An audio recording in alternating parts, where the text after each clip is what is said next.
shining through now, and I'd love to coach these blokes for a lot longer. They have become football's feel-good story, but what destiny awaits them?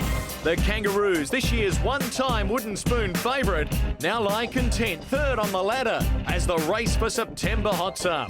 But every week presents a new challenge. Swallow gets through, kicks from 45. And back in round 9, the Roos were pushed all the way by a Melbourne team that had a seemingly certain victory stolen from them. Swallows' late goal gives the Kangaroos 6 in a row. And how could you respond to a loss like that? Footy sucks sometimes. Neil Danaher has moved on since. Now Mark Riley is keen to stake his claim for the top job and engineer some demon revenge.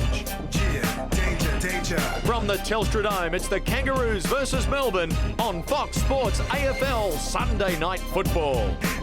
Days and rain and pain and pain. Coming to win the game. Got no game. I'm coming to win no shame. Oh boy, it's a miracle from Deb. Superstar. The skipper's got a bag today.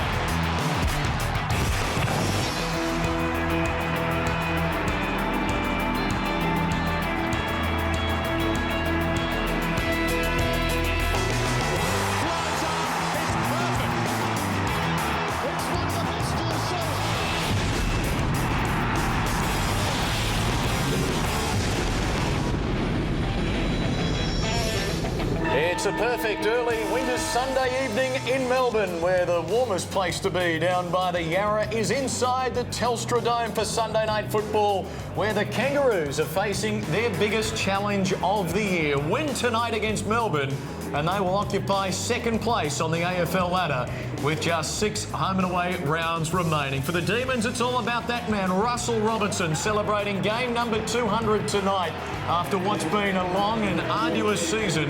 Will they be celebrating Robbo? And 200 great games. It's terrific to have you with us live and exclusive around Australia. It's Fox Sports AFL Sunday Night Football. Clinton Gribus, Jared Healy, Danny Frawley and Lee Colbert on hand for what is set to be a terrific Sunday night match. Jared, this one's going to be something special. Oh, it's a beauty, in particular for Russell Robertson, and a great banner. The cheer squads have done and the cheer squad has done another great job there for the Demons. But as much as it's great for an individual, this game is just as much about the 4 points as any other factor. Russell Robertson will hope it's a victory, but the Demons need to get back on track. They had a win 2 weeks ago against the Blues with the new coach, and they're an outside chance given that the Kangaroos had such a euphoric win last week. They've had a very emotional season, in fact, but this is a real opportunity for them because there is generally a little bit of a letdown, and the Kangaroos will no doubt have spoken out about that, how to work against that right throughout the week. Sharon Wyman will be the 7th player to make his debut for the Kangaroos this season. Let's have a look at how the teams will line up today, and well, a little bit more potency back in that Demon forward line. David Neitz having missed a fortnight with a hamstring injury. He's been averaging 2 goals per game this season, but there's a pretty good defensive core for the Kangaroos now. There's Brown, Watt and Ferrito filling the key planks, and the likes of Jesse Smith providing the run out of defence. Yeah, impressive last week under the pump, Jesse Smith. Daniel Pratt also an important player. Wouldn't be surprised if Simon Godfrey snuck onto either Brett Harvey or Adam Simpson. Ferrito will be one option for Russell Robertson, as will Daniel Pratt, depending on whether he plays deep or not.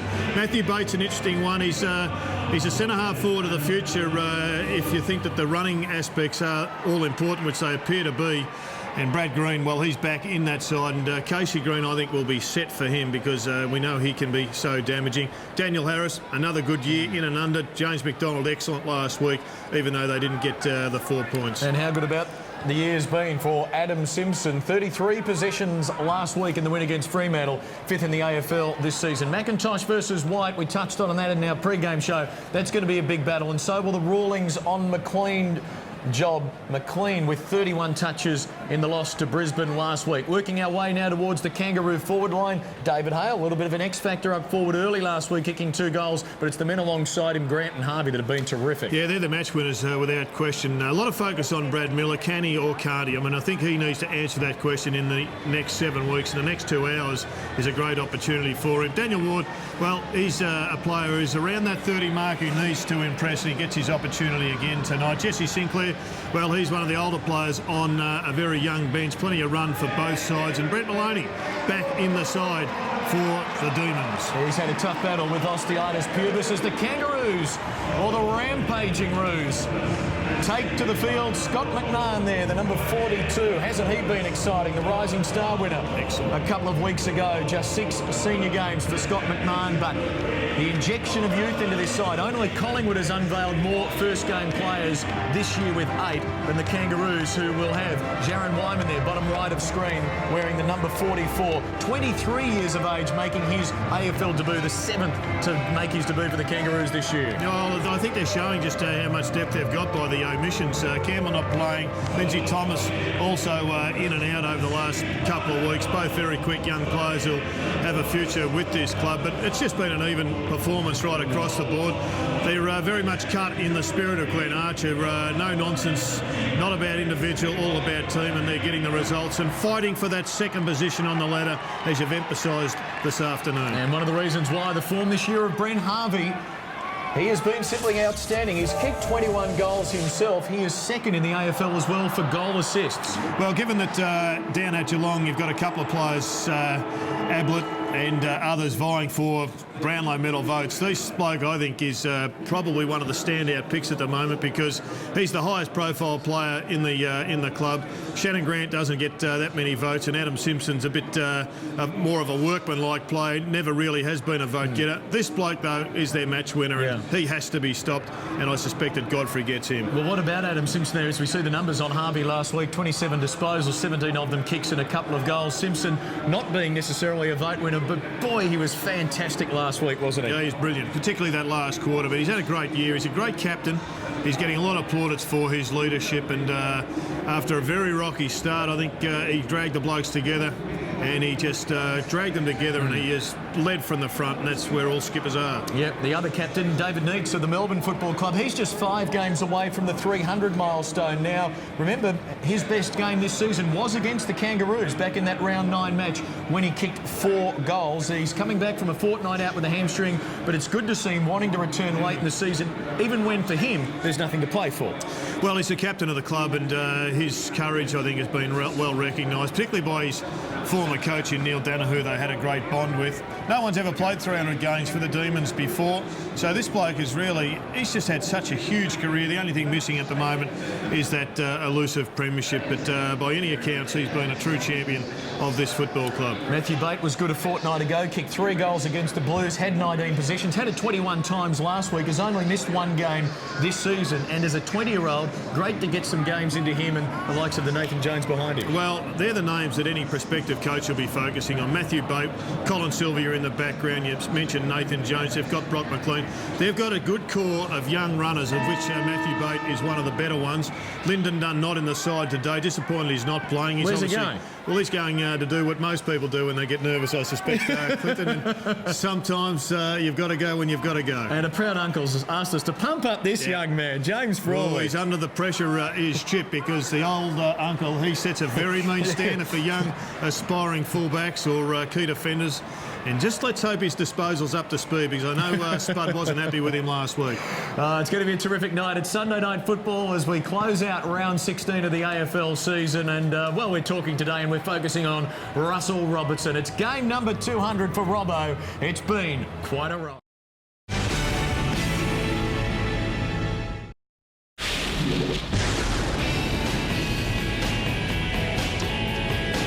Adam Simpson, captain of the Kangaroos. Russell Robertson taking the coin toss on the occasion of his 200th.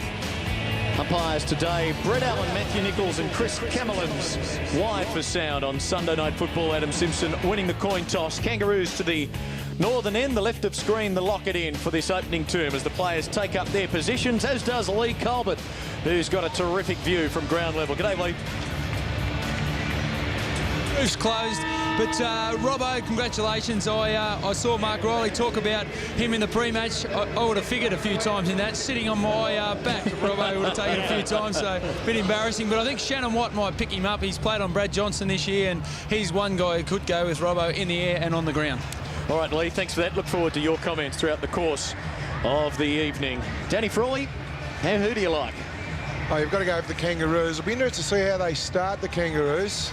if they need to win and get a top 4 spot, they need to start well. But I just think Melbourne early will give it all they got. Yeah, wouldn't be surprised if it was a slow start by the Kangaroos. But if you have a look at these Demon forwards, you've got Paul Johnson tall starting out of the square with Russell Robertson.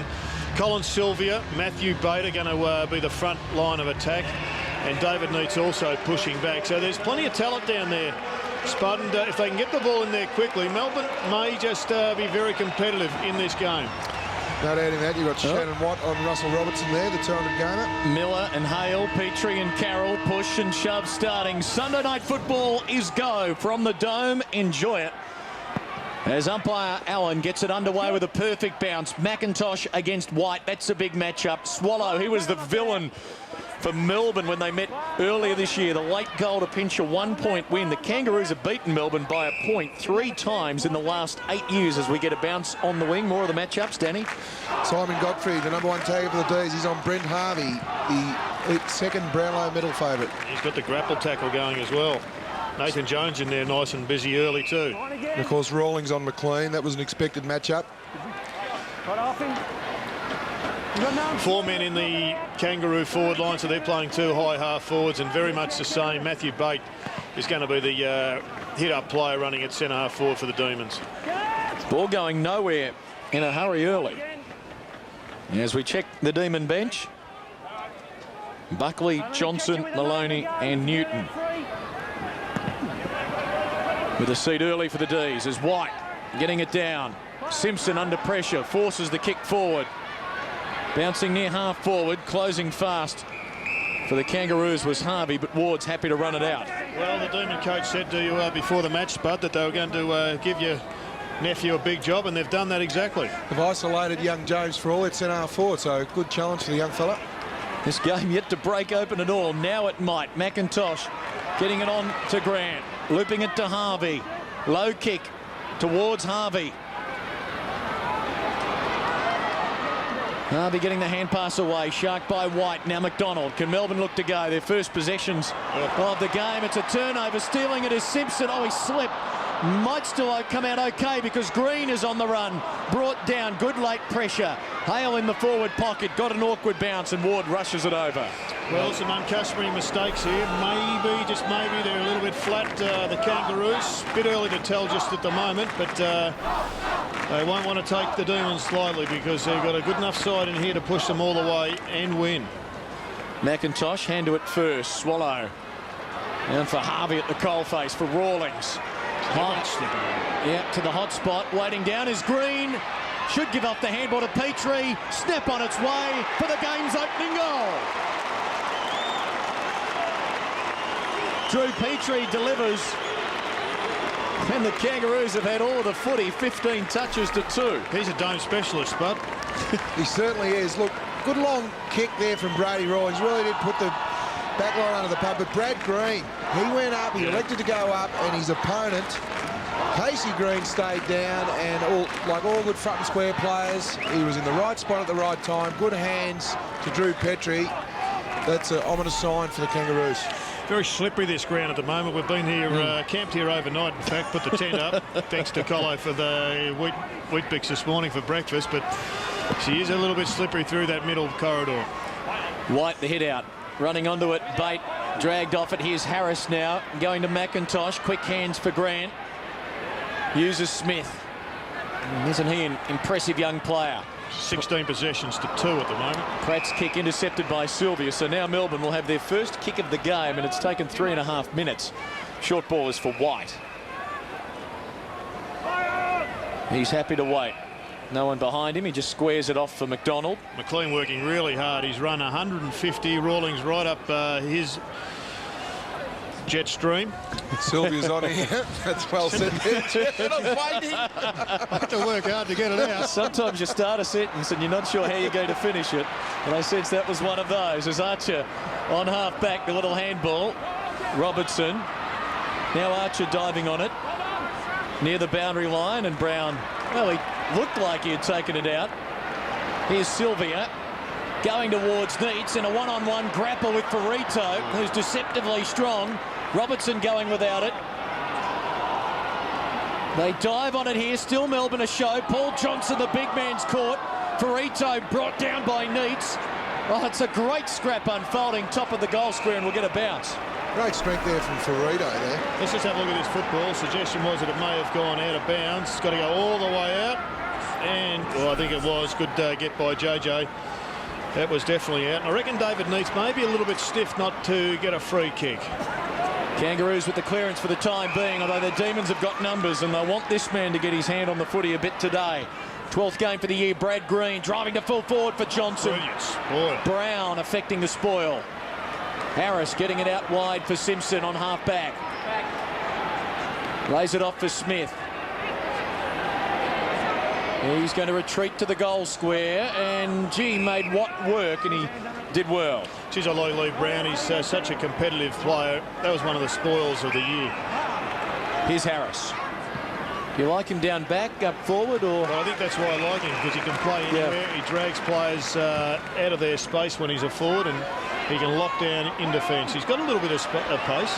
Frawley with the job on Jones there as Jones wraps the kick inside the 50, and Green's soccer skills coming to the fore there. Another look at that spoil, Jared, of Lee Brown. Beauty in front of Johnson. It looked like Johnson was going to get it. Yep. You'd had a pretty good look at it, Colby. Yeah, definitely. That's a real skill, because if he had gone with the right arm, he would never have got around him. So to be able to hit the ball with both hands is a real skill. Beauty. Nathan Jones balking through that pack, sending it to the wing where there's a hole going to Robertson against Watt. Had to surge up around the wing to get his kick here at the moment, Russell. He drives it to centre half forward. Bate in a sandwich there. Archer goes through without it. Picking it up, Pratt. Back for Ferrito. Straight down the corridor. And he does perfectly. Watt, they can go. Watt elects not to. Very happy to be patient. Wide for Archer. In turn, Swallow on the outer side. Jones alongside of him. Swallow the mark. Delivers to half forward. Working hard, Corey Jones. For all he does well not to give away a free. Look at Nathan Jones going in there. Really hard attack at the footy was good stuff. Demons showing a bit of spirit here early. Remember, they were blown away early. 41-0 at one stage last week against the Lions. They eventually lost by 44 points. Yeah, Wheatley. Junior McDonald coming from the ground. He may have a bit of a hobble up. Maloney's going to replace him. Lee Colbert to tell us about that shortly. Brown long needs the target. Good pressure by Ferrito. Simpson going to ground. About to be caught by McLean. Kangaroo defence under some early pressure. Can Neitz get away? He can. Brown will get boot to ball. Unguarded goal square. And it just fades away and he's frustrated. The last marking contest there, David Neitz just had to extend the arms, would have taken easy mark, elected to take it on the chest here as we see Ferrito right on him. Just had to have hands out in front, would have taken an easy mark. Kangaroos bring it into play. This is Watt, and he goes for the safety of the boundary line. See Brad Miller at centre half back, Mark Riley keen to turn him into a key defender on Hale. Still yet to really define his position, aren't we, Brad Miller, after a good 5 years? Maybe that will be it. There was talk about him becoming a key forward as White lays it off for Nathan Jones. Goes towards Sylvia. Not paid. Bate. No 15. You heard the umpire's call. Brett Allen there, no 15. Archer, Simpson. Knock it out. McIntosh. And at times that's the best option. Boot the ball, bang it out of there. Well done, Miller. Just couldn't quite finish it off. Swallow going in, caught high. Hale takes the advantage and drills it to Corey Jones. Well, that was a great contest. Amazing collision. All players up and moving. Let's have another look at this. Miller comes through with a flying mare almost. And sits on him, gives away the free kick, and we have got some a blood rule coming off the ground here, Lee. Yes, he's just coming off Andrew Swallow, and young McDonald, he's okay. He just had a heart rate check, actually, so see how his heart rate's going early in the game, but Swallow. He'll be pleased to be called young, Junior. Corey Jones for the 150th of his AFL career. Kangaroos lead by 11 points, despite Melbourne having plenty of touches over the last few minutes.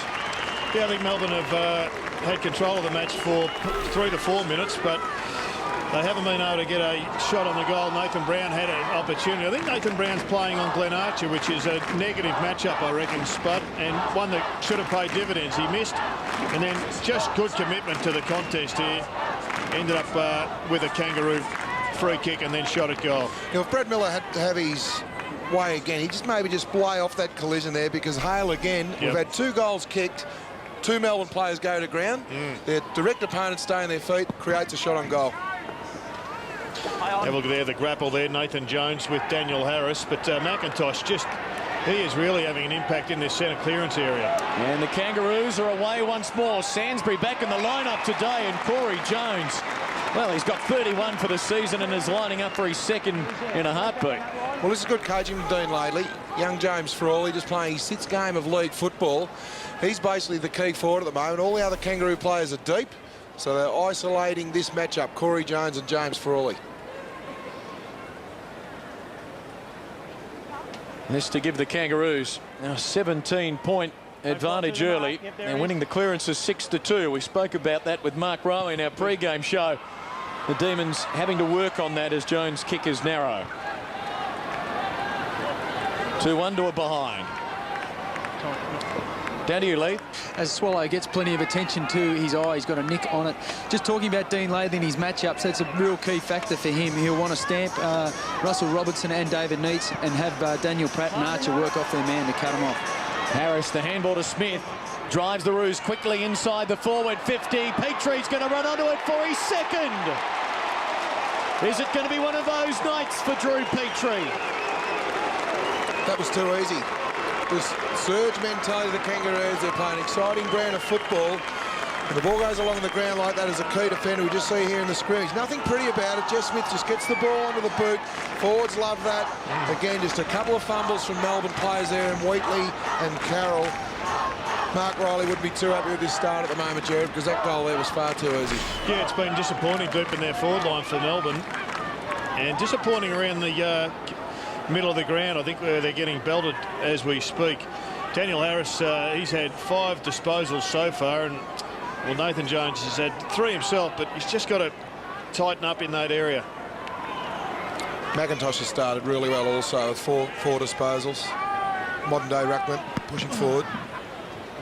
Goes here against White, wins it down convincingly to Sainsbury, lost out to Maloney under pressure. Godfrey, was he pushed? No. Knock it out. And we'll get a bounce. You dived on it. You must knock it out. We won't get a bounce. Good luck trying to get that out, Sainsbury. Jones deep with a kick, and that's a good mark from Archer. If you're going to tag Archer there, you have to go in the air, because you know Glenn Archer's just going to go at the ball. Young Nathan Brown there, or the 30-year-old Nathan Brown, just had to go. Sainsbury will go. Roos are looking ominous early. They've done this every time. You're right, Spud. They've isolated him, put him at about 5 or 10 metres out of the square, pushed all that space up in front of him, and they're just waiting back, and he's leading onto it. No one could stop that. Carl Lewis would be in trouble. No, it was great play, great counter-attack football at the moment, the Kangaroos. We're just not quite sure about that matchup up the other end, Jared. Nathan Brown, normally a half-back flanker for Melbourne, playing on Glenn Archer. It looks all at sea up there. And here's Corey Jones, who won a premiership at Witchy-Proof when he was 16. Wasn't drafted. On the big stage now. Oh, that's moved in the air. And delivering for the Kangaroos. What a start this is. 4 goals in the opening 13 minutes. 2 to Petrie and now 2 to Corey Jones. Spud, we were right behind that. And for a left footer, that was an in-swinger. It was amazing. It just had a little bit of left to right in the end here, as we see just the run and carry. We've got no doubt that shot on goal. Looked like it was going to hit the post, then it just had a little bit of a left to right. But it'll be interesting to see what Bomber Riley does now with young James. Does he use it as an education? It's good to see the running out. Just give him a tap on the back and just keep on it, keep at it. Not much you can do about that kick. Eddie Sainsbury, he's also been busy. He's been involved in at least 2 of their goals setting up. Playing just his 3rd game for the season, Eddie Sainsbury. There he is. Jones has switched on to Simpson, so a couple of changes have been made. Nathan Jones with a hurried kick towards Paul Johnson. Here's Robertson in game number 200. Will he get a kind bounce? Not yet. I'll try and keep this in because they've got extra players there and they've got an out man. And they're really working hard for one another, these Kangaroos early. Archer has support. Jess Sinclair. Got the long option with Hale. Down the dockside wing, popping it up to half forward. Hale. Oh! How did he do that? He got the front spot. He wanted it more. He outmarked 3 of them. He goes long towards McMahon, who gives away a free for a push. Yeah, just didn't quite have the right position. In fact, the kick wasn't a great kick from Hale. He did everything right. Expect the gadget arms. He went to the skinny side of the ground, which confused most. But in the end, the kick wasn't long enough, and Bizzle worked the angle well. And here is Paul Johnson. Me. Play on, now yours. Wheatley receiving from Chris Johnson. Leach is pushed up the ground. Brown goes to him. Trying to isolate Russell Robertson in the square. And now Robertson leads wide. He won't get there. Godfrey doubling back takes the mark, so Robertson goes back to the gold square. You're on it. You've got your line. They talk about Godfrey not being the most reliable kick for goal. He has kicked 7 goals 2 this season. That ball has stayed in. Picking it up is Newton. He is tackled by Sansbury. They're hailing the cab and they're rewarded. He made no attempt to get rid of the ball when he, in the tackle there, Clinton. Attacked the ball, but as soon as he went to the ground, had to try and hit the ball out. Here's Harvey.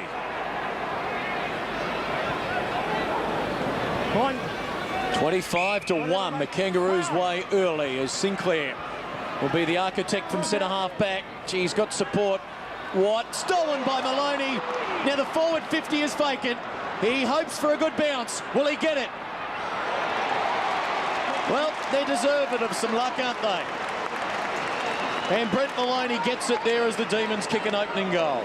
I need some luck also. Had an injury interrupted season. We see him, the steal here from Maloney. One thing we know about Brent Maloney, Jared, he can kick the ball long.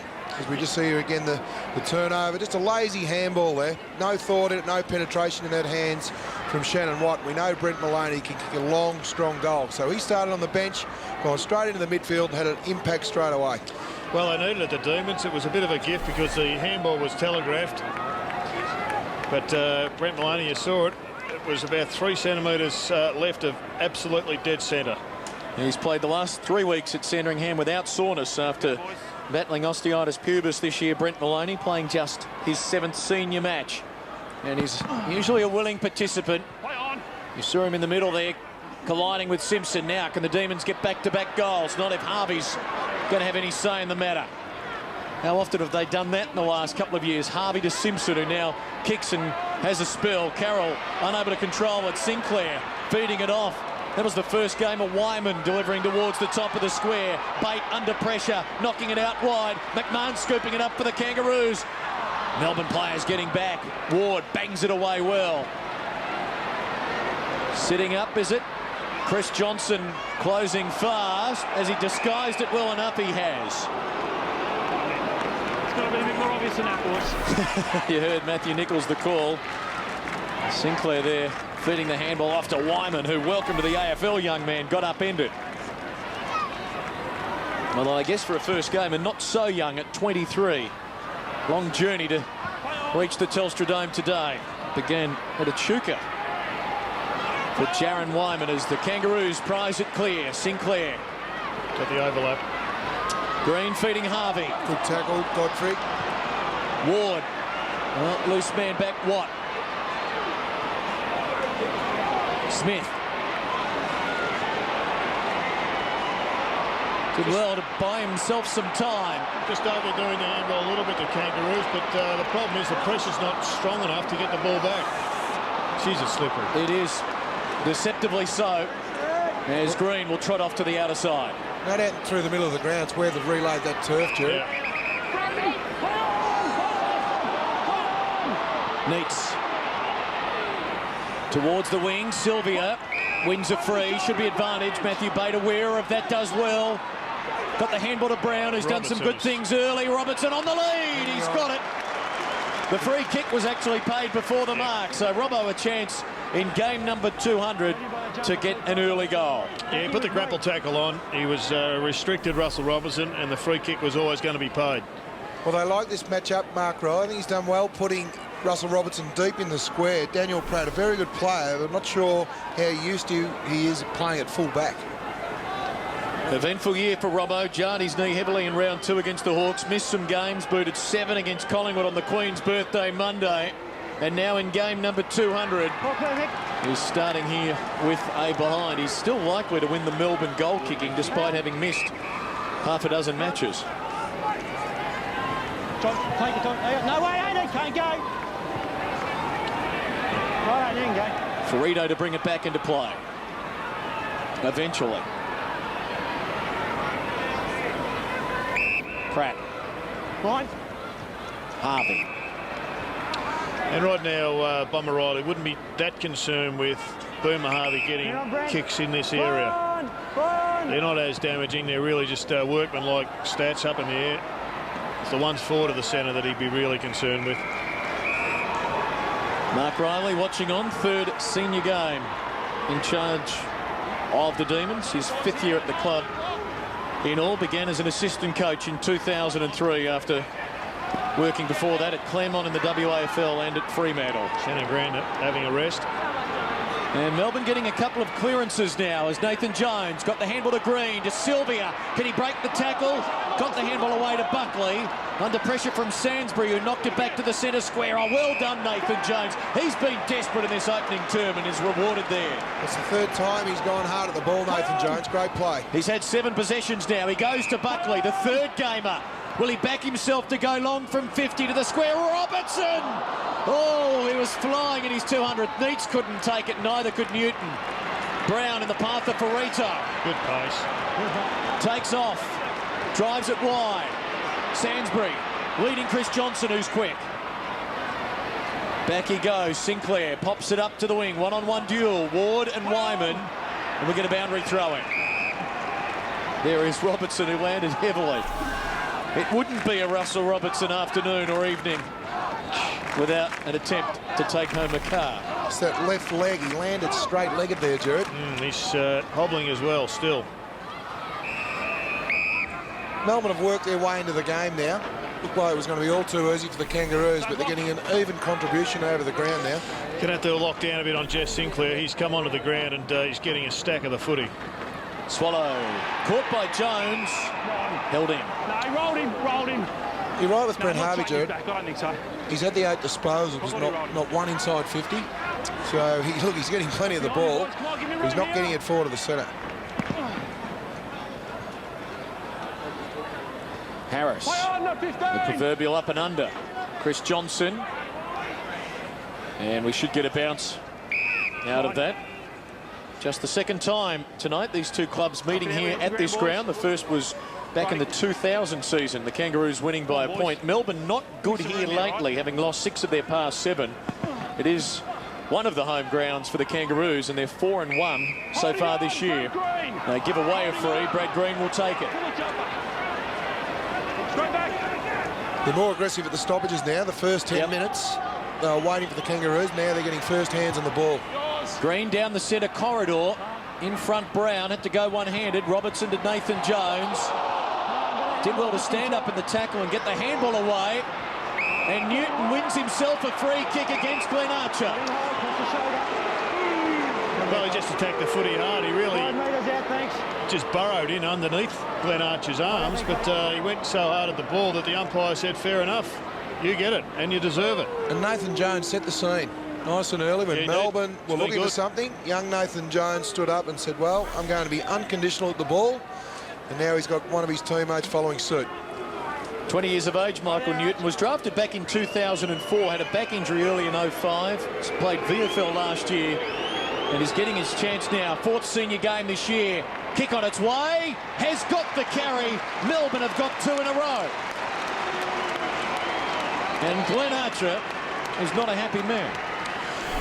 The two boys that kicked the goals, Newton and Maloney, both started on the bench. So that's a positive sign for Mark Riley and the coaching staff. No, you can call on a couple of players. Didn't start that well. So Maloney and Newton will get an opportunity now because they've brought their team. And that was good from Newton. Knew that Glenn Archer was coming, Jared. It's one thing knowing he's coming. It's another thing to keep going hard at the ball. So really good sign from young Newton there. Oh, look at the vein.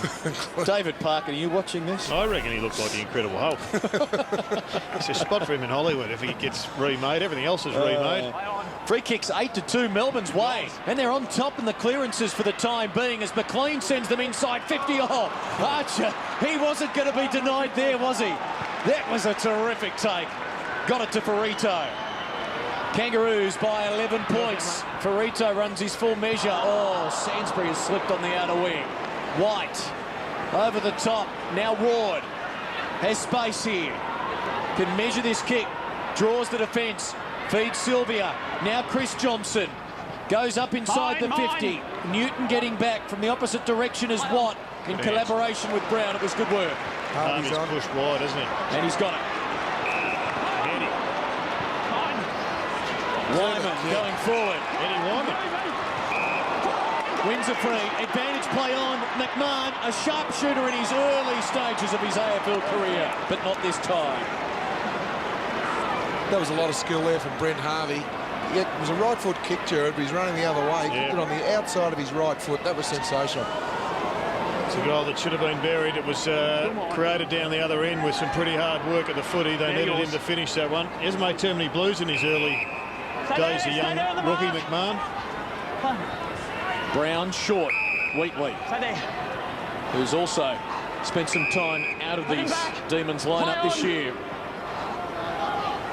Frawley. Did he pretty well here, Melbourne. And he's gone to 1-on-3. The one is White. And that's a terrific grab. Feeds to McDonald. Goes towards Neitz. It's over his head. Ferrito does very well. Execution there. The thought was there. Just had to put the ball to space to David Neitz. I reckon the last 5 minutes, but I'm not sure how you're seeing it, but I reckon Melbourne's midfield's been on top, but the Kangaroos' backline have just been holding them out to a degree. Look, they certainly have. Jeff White's been terrific in the midfield. Sylvia, Green getting a little bit of the ball. A little bit uncertain there. Smith, Ferrito. Wants to give it off by hand. Now forced to get into a bit of a skip along. Kicks inside the 50. Ward gets rid of Wyman. Has support from Green. Was he tripped? He was. They're first to the ball at the moment, Melbourne, which is Kangaroos early, but Melbourne, they are first to the ball, and now they're starting to run. And it has been a Kangaroo hallmark this year. Not sure whether Mark Riley can orchestrate this, but that slippery area, you don't want your forwards leading up the ground. You've got to basically start there and get out of there, because when you try and leap for the footy, we've seen it a number of times, the forwards and the defenders are compromised by their footwork. As Newton from 50 bombs and misses. In fact, I don't even think you want to have a shot from in there, because when you finally put your stationary leg down, it's treacherous. Another look at the trip of Daniel Ward. And that's the area you're talking about, Jared. Even last night, it is shocking in there. Clinton, Luke Hodge a couple of times tried to change direction there and slipped over and got caught in the tackle. Here's Pratt. Short. Sinclair on the end of it. Final minute, opening term. Kangaroos shot out to a 4-goal lead in the opening 13 minutes, but Melbourne have clawed their way back and are back within 11 points as Sinclair gets the hurry up. And Swallow takes a good mark in front of Chris Johnson. Hi there, Brad. Chris. Stand there, cat. Kangaroos with 15 more uses of the footy in the opening term, but a lot of them have been largely ineffective ball down here in the back half, and Ferrito's had a few of those touches. He likes running with it, and so he should, because he's a really good kick. Here's a good lead up the middle from Petrie. The kick lets him down. The siren will sound to beat them, and that's quarter time. Well, it shaped early as though it was going to be a Kangaroo procession, but at quarter time the margin is just 11 as Russell Robertson gets some work on his leg after a attempted a specky earlier. Yeah, we saw him land awkwardly, and he is in some strife. But look, Danny, I think that after a pretty good start by the Kangaroos, the Demons settled, and it's going to be a pretty challenging match, this one. Some good young players emerging for the Demons that need to be looked at quarter time by Dean Laidley. You're spot on. Clinton Jones and Petrie come out of the blocks early, kicking 2 goals each, and then the young Melbourne players, they started to run, carry, and it was young Nathan Jones, who I thought set the scene nice and early with his hardness, Clinton. So plenty to play for tonight for Dean Laidley. His Kangaroos at quarter time have the advantage by 11 points.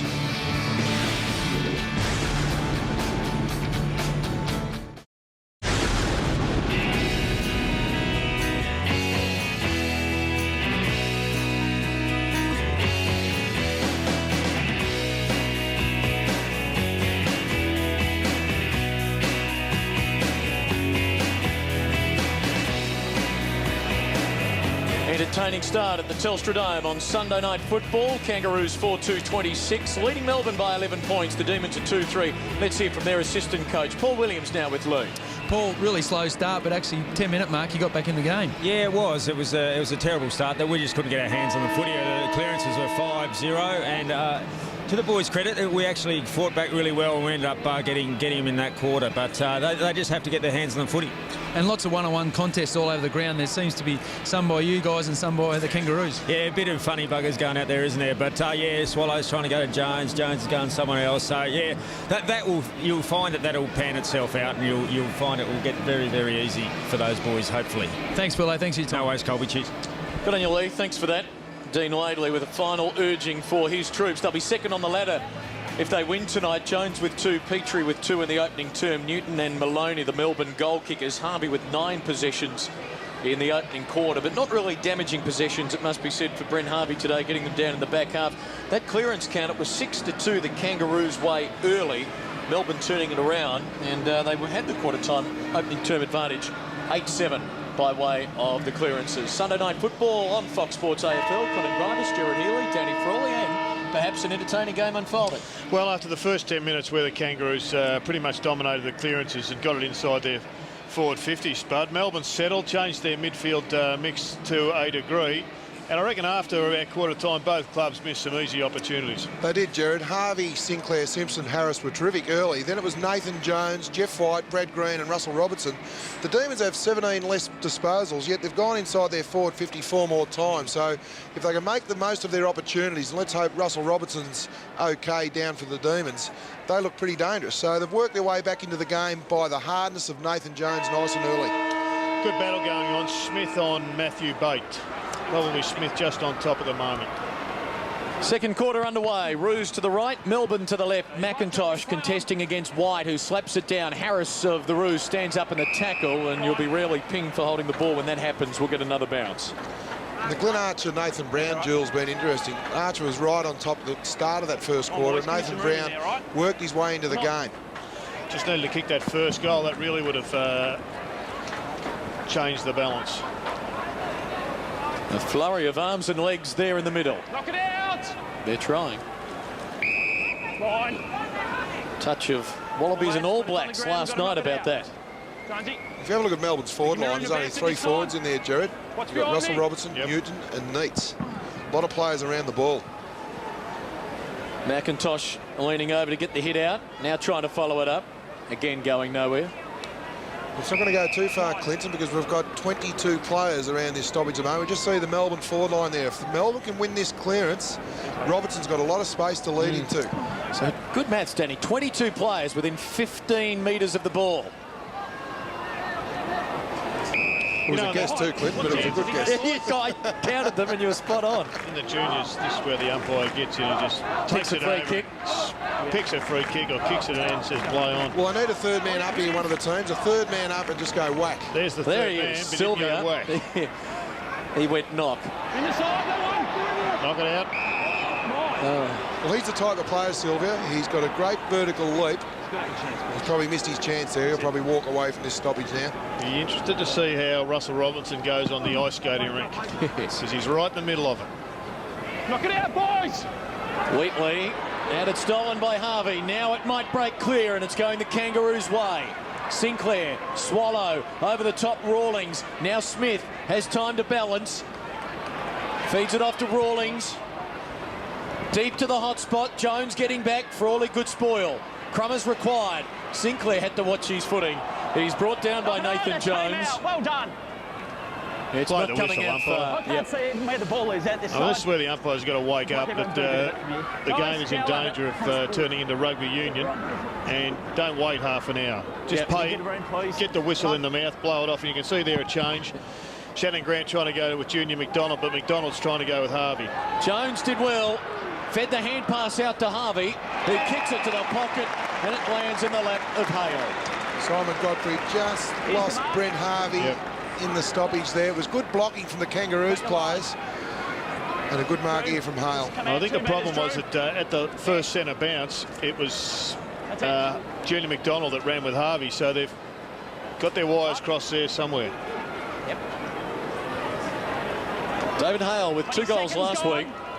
He's kicked 9 goals, 7 for the season. Re-signed recently until the end of 2009. Beginning to pay. He was a number 7 draft pick 6 years ago. He splits the middle here, and the Kangaroos start the second quarter with a goal. You want your key forwards to kick goals nice and early. Drew Petrie's already got the 2. Now Hale's on the ball. You see the stoppage. Just see Simon Godfrey spectate the ball. Brent Harvey stays out the back. That is bad checking from Simon Godfrey. He'll be disappointed with that because his strength is to negate his direct opponent. We just see him spectate the ball for a split second, Jared. Brent Harvey, in rare form, is always going to hurt you if your direct opponent wants to have a piece of the action. The other one that lost their man, you can see that there, was Brad Miller. He was 3 metres in front, but he was not concentrating on the footy and he didn't know where his man was. And he was just left lagging. Awkward bounce for McIntosh to try and chase down White. The hit out. Sinclair running onto it. Uses Harris. Out wide on the outer side is Swallow. Short ball to half forward. Harvey, no free kick. He was looking for one against Godfrey. White wins one now from the back. Advantage is paid. Wheatley to Sylvia. Has space. Should keep going. There's no one on the mark. Kicks quickly. Well, missed all 3 of them. Now, tough ball here, and Ward did not shirk the issue. Knocked it onto Wheatley. Harris. Grant caught. Good pressure, Buckley. The thing about those 3 Melbourne players, Jared, they're not concentrating. If you're in space, spread. You have 3 Melbourne players within the space of a metre each other. Spread and make the Kangaroos accountable. Swallow the hit out. Archer's kick smothered. Jones diving on it. Must try to knock it out. Ball's out. Play the ball's going. Right now. Another scrum. Thanks, Sean. Thanks. Sean, ball. Hurry up. Nice work from Brett Allen. Yeah. He's not happy, the boy from Geelong. No, he doesn't like all of this bouncing and scrimmaging. Yeah, it's not pretty. Fine. And this is where, on the occasions, they should just go in and throw it up. Move it in there as quick as possible. Don't have this bit. Right now, this wasting of time as he gets set. Gives players a chance to match up. Oh. And fair enough, too. That is a scrum in there. As he said, get out of my road. And there was always going to be a free kick. Because Brett's... Yep, he's run out of patience. They're not happy, the Roos. I reckon they've been shafted by the umpires, and finally they've got one. And Brett's patience was sorely tested. Nico, yep. Here's Archer. High on when you're going around. Now he's gone to a contest. It's McLean and Rawlings. Frawley's changed opponents. He's gone on to McMahon. Who handballs towards half forward. Godfrey with confidence coming out. Trapped it well.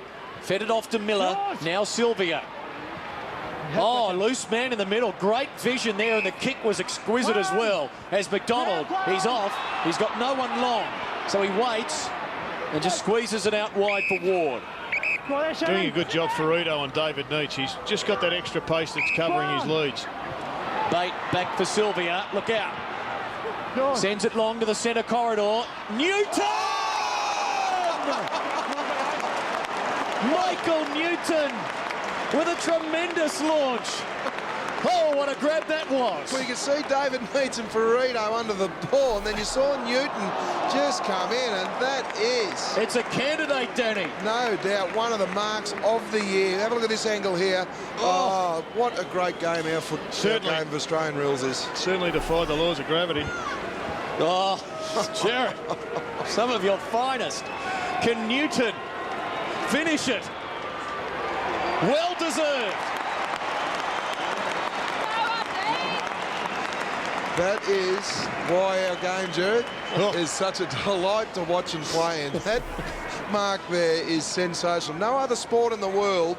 See Sylvia here kick the ball for old Nita and Ferreira under the ball. And Lee Brown was up there, but guess what? That had shades of Sean Smith about it. Yeah, that was magnificent. Now this kid, he's only played, what, 2 games? This is game number 4. This is game number 4. He may never be heard of again, but that mark's going to live on forever, Spud. Well, I think he'll be heard for a long, long time, Jared, because when he's an old man, he can pull this one out and say, have a look at this, son or grandson. Lee Brown's happy. He's involved. Yeah, he's thought, did I make it on the poster? Well, he was up there as well. And poor old Nita, he's thinking, Robbo's got a sore knee, so no one's going to hit me in the back of the head with their knee today. And then this kid comes along. More importantly, not trying to put it into too much perspective, but the Demons are desperate for that goal. Yeah. And now the game's back on because we've had 10 minutes of rubbish football, and all of a sudden, Isaac Newton has just launched himself. Well, no side wants to give anything away in these stoppages here. No one wants to break out of the pack.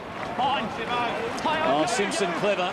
Realised he wasn't going to mark, knocked it in the path of Hale, who got it to the fleet-footed Harvey, who centres it for McMahon. Bizzle with the spoil, White with the gather the handball to Nathan Jones. Field opens up, he can run here. 2 bounces from half-back, kicks in the path of Sylvia, did very well, fended off his opponent, then took the mark. Melbourne moving on fluently. Robertson, well, he's a little bit impeded at the moment with that injury, and Smith should mop up for the Kangaroos. Bit of a slip. Gives it to Archer. Geez, they support well the Kangaroo defenders. Now Grant. Simpson for Rito. Running in numbers. Now Swallow. McIntosh. Watt. Measuring a kick to Corey Jones on the lead. And it's over for a boundary throw-in. Crawley back onto Corey Jones, just changing them around to some degree. Rawlings running with Brock McLean. And he's just struggling to get into the game at the moment. Maybe he should get pushed forward just to get a different look at it. McLean with just 2 kicks and 1 handball to this point. Remember, he averages 18 touches a game. At centre-half back, this is Ward. Right there, Shannon. Stay clear of the mark. Stay clear of the mark, guys. He'll get the hurry up now. He's got short options in Frawley and Paul Johnson. Chooses the former. Johnson just on for White, as you see, indicated by our graphic, as Frawley goes to the wing. Here is Paul Johnson. Archer the fist away. Numbers back. McIntosh, though, little fumble. Archer's follow-up terrific. Got it to Harris. Now Simpson. Wheels onto the right. Awkward-looking ball for Green. Bounce didn't help him either. Did well to get it to Harris. Now Rawlings. Slips away to Swallow. Good hands in the middle. Now they can go. Here's Green. Goes deep. Hale engages Miller.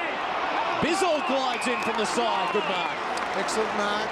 He's on Scott McMahon at the moment. Now, Scott McMahon needs to get dangerous, because if he doesn't, Clint Bizzle will roll off him and take a mark like he did then. Yours. Just off the boil, I reckon, Scotty McMahon. He may just be worth pulling him off the ground. Give him a bit of a rev, an old-fashioned rev. I reckon he's just off, just not as sharp as he was. Come off the ground last week, Jared, against the Eagles with a little bit of an injury. Only played the first half, so maybe carrying something. Ward going to Newton. Getting his hands on it again. Neitz leads wide for him. He turns down the captain, goes to the hot spot. Sylvia wants to launch. Running onto it is Jones. Boot the ball quickly. And the Demons are back in the game now. The 19-year-old Nathan Jones in the right spot, and it's a 5-point margin. That's front and square football, good contest football. Just get the ball there quickly to Russell Robertson. Newton's coming into it after that high grab a couple of minutes ago. Just had the awareness just to get in there long. Defenders don't like this long kick, especially in the top of the square. Gives Robertson a run at it, and Jones just great crumbing. Swallow just trailed him in there. He'll be filthy on himself, but 2 metres when you get a decent bounce like that one kills you. And Newton looks a player. He's got good spring in his legs. We've seen that. He's obviously got good hands, and he dropped that ball 45 metres exactly where he wanted it. And that's a win for Melbourne too. Nathan Jones on Daniel Harris. Jones has had the 11 disposals. Kangaroos led this game by 4 goals. They lead it now by 5 points as Harris is dumped by Jones. Sylvia got the handball to Paul Johnson, who gives it off to Wheatley, and Melbourne should be able to engineer a takeaway here. McDonald kicking it wide. Bounce will be important. Closing fast. Green goes to ground. Play on is the call. Free kick was there. I reckon he didn't play it because he acted too much. Harris towards half forward. Oh, the skipper superb. Nice mark by Adam Simpson. Once again, though, the ground is treacherous. Play on, Adam. Fourth year as Kangaroo captain. Simpson measures the ball to half forward, where Petrie, who started brightly with 2 goals in the opening 11 minutes. And he's moved into the ruck, and he gets dangerous in the ruck. Hale, was there an arm chop? There was. Demons have to look at this situation with Drew Petrie, maybe even get Jeff White to run right beside him, because he will become that extra midfielder. Well, Jared, at the moment it's Paul Johnson. Now, he's in the goal square. He is manning the goal umpire, yet his direct opponent is out here picking up possession. He has to learn from that Paul Johnson. As the goal umpire gets dangerous. I've never seen the goal umpire kick a goal yet. Seen him give a few. This had hurt the Demons. They've worked hard for the last 5 minutes. He's an improved player and a pretty good kick. Hale for his second of the quarter. Yep. Magnificent kick. And the margin is back out to 11 points. He's had a good couple of weeks, David Hale, as a forward. Never seen too many ruckmen make it as a forward, but he may be one of the exceptions. There's a good grab by Adam Simpson, and that's what started this surge forward. Here he is, he's on his own. Brad Miller off the pace, and the good reach gave away just a half free kick, but that's all it takes. Certainly right, Jared, but it started with Drew Petrie through the middle of the ground. Yep. Paul Johnson competing with him in the ruck here, as we see. Now, Paul Johnson rolled back and tried to support his defence, but when your direct opponent gets in a dangerous spot around centre-half forward, you must man him up. Hale, Petrie and Jones, all with 2 goals for the Kangaroos. Can McLean get involved for Melbourne? Good lead. Oh, Archer, the angle man again. He just dropped back. He read it like a book. And is happy to release it out wide for Watt. On the mark there. On a big night for the Kangaroos. If they win this, they're outright second with 6 games to go, having won 10 of their last 12 coming in. Loose man on the wing is Sinclair. He can drive it long to half forward, goes near the boundary line, Bizzle over the top of Corey Jones, and somehow he hangs on to it. What about Nathan Carroll on Scott McMahon's spot? Not too happy with that matchup at the moment, Jared. I just think McMahon on the lead will beat him, but obviously in the one-on-one situation, Carroll will be too strong.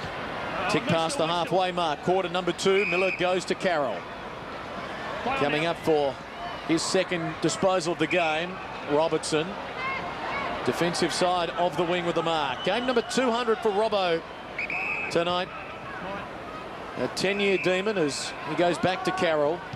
And Carroll sends it all the way back inside the defensive 50 for Ward. This is where Miller has to get dangerous, and he's done well here. I mean, this is not much different to the role he played as a centre-half forward. He's got good pace. He's got to work Hale over, get up the ground. Good hands, Godfrey. Working it to midfield. Wheatley now. On the far side, Maloney. Kicks it up. Neats working towards the boundary line. Sylvia there as well. Neats, good pickup. Chris Johnson about to be caught. Slips away. Has support. Wheatley, 45 out. Kicks to the top of the square. Watt elects to spoil. Harvey's under the pump. Newton flattened him. Play on the call. Pratt trying to concede it behind. Ball not over yet. Smith sends it through now. Harvey was looking for the free after running into Mr. Newton. No free in that. That was in the side. Margin is 10 points. Oh, good shove. Good shove. He's angry now. Harvey sending it wide. He's a specialist with that outside of the boot. The outside drop punt on the right side of his boot. It's a ripper. Casey Green, short for Sinclair. They're really mixing it up. They do this a lot. Lee Brown now playing up in the forward line. To the wing. Over the head of Brown. Near the boundary line, Sansbury. Ran into his teammate, was happy to take it out. Now there's a push and shove and a free kick develops, and that's where you get frustrated. Mark Riley spoke about their discipline in the loss to Brisbane last week. Still an area to work on. Sansbury towards half forward near the boundary line. Good spoil, Godfrey. Just silly. The boundary umpire was a boundary throw in, and then Carroll, he heard the whistle. When he followed through at the tackle there, the umpire had no option to pay a free kick to the Kangaroos. Sylvia off and Matthew Bate onto the ground. Sylvia's had 10 possessions. He's doing quite well. thing I like about Sylvia's game tonight, Jared, he's moving up the ground a little bit more, getting a little bit more possession instead of being stuck to the forward line. Kangaroos attacking, leading by 10 points. Godfrey with a quick handball away. It's a very wide one from Newton. The bounce not kind for Wheatley. Kangaroos now with Pratt waiting for it. Quick hands to open up the field for Smith and now Grant. And leading it down the middle is Jones. It was great play. That was textbook stuff. Nothing young James Frawley could do with that kick. And a forward loves space. More importantly, he loves space when the kick goes into that space. And it was a great lead from Jones. But when Shannon Grant's got no pressure on him forward of the centre, it was always spelt danger for the Demon defence. But Brock McLean's had 4 possessions. Now Harvey's had 13, Harris has had 12, Sinclair's had 12, Simpson's had 9. Why don't the Demons consider just putting him on them and throwing the challenge back to, the Kangaroos, throw the challenge back to them and find a position for his team. Jones' kick is good. He's got 3. And he's just being wasted at the moment, trying to run away from Brady Rawlings. Bang him on Harvey. Yeah, we'll put him on a Daniel Harris and at least get a 2-on-1 and release maybe even a Nathan Jones or a Colin Sylvia. Get him to say, look, I'm going to double team this player. Brady Rawlings is all over me, so I'm not going to get much of the ball, but I'm going to do a defensive role for the team. And that would be a great sign of leadership from young Brock McLean. Either that or he has to get a bigger motor, Jared. I've just been watching the last 5 minutes. He hasn't been covering the ground that much.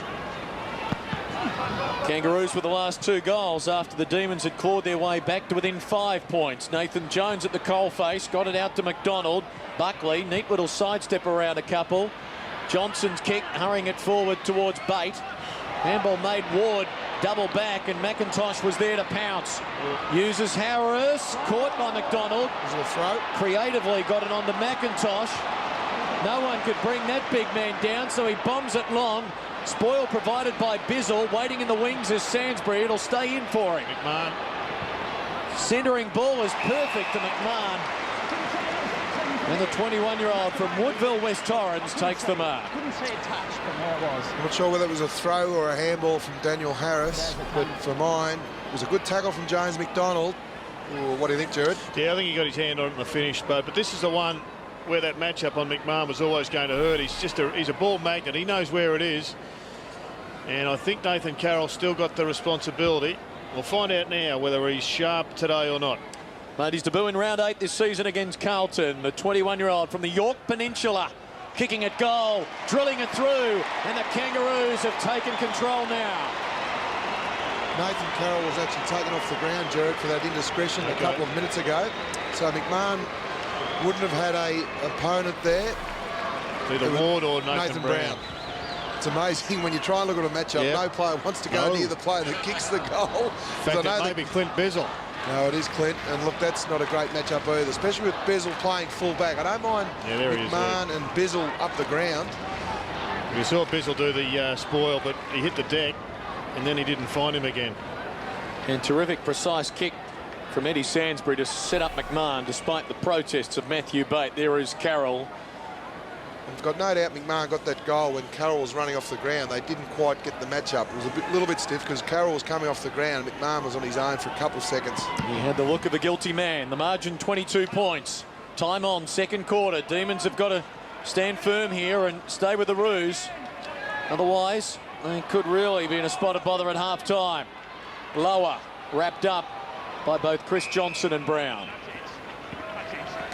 Well, it's classic Kangaroos at the moment. They have just been really workmanlike. I think they're running and supporting themselves. They're not playing their best footy, but they're 22 points in front.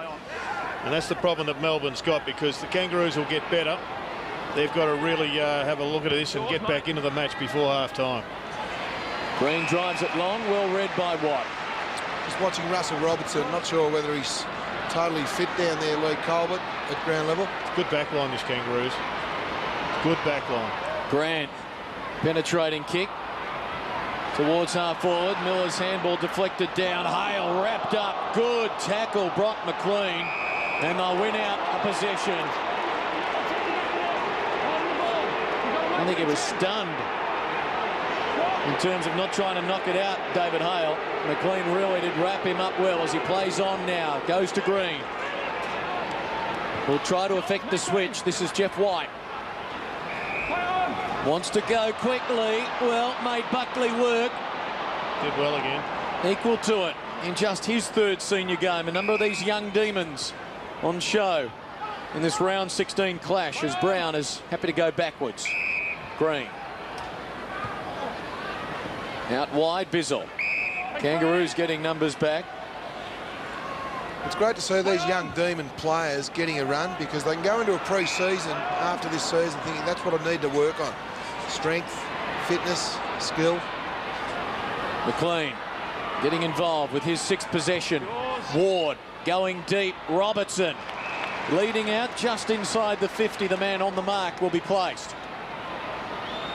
So the distance, fair to say, will test him. There's Newton alongside of Smith. Here's Robertson now.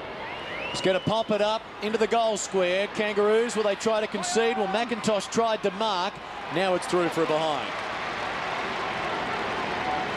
And the margin is 21 as the Roos bring it in quickly, loitering with intent, Brent Harvey. Good running here.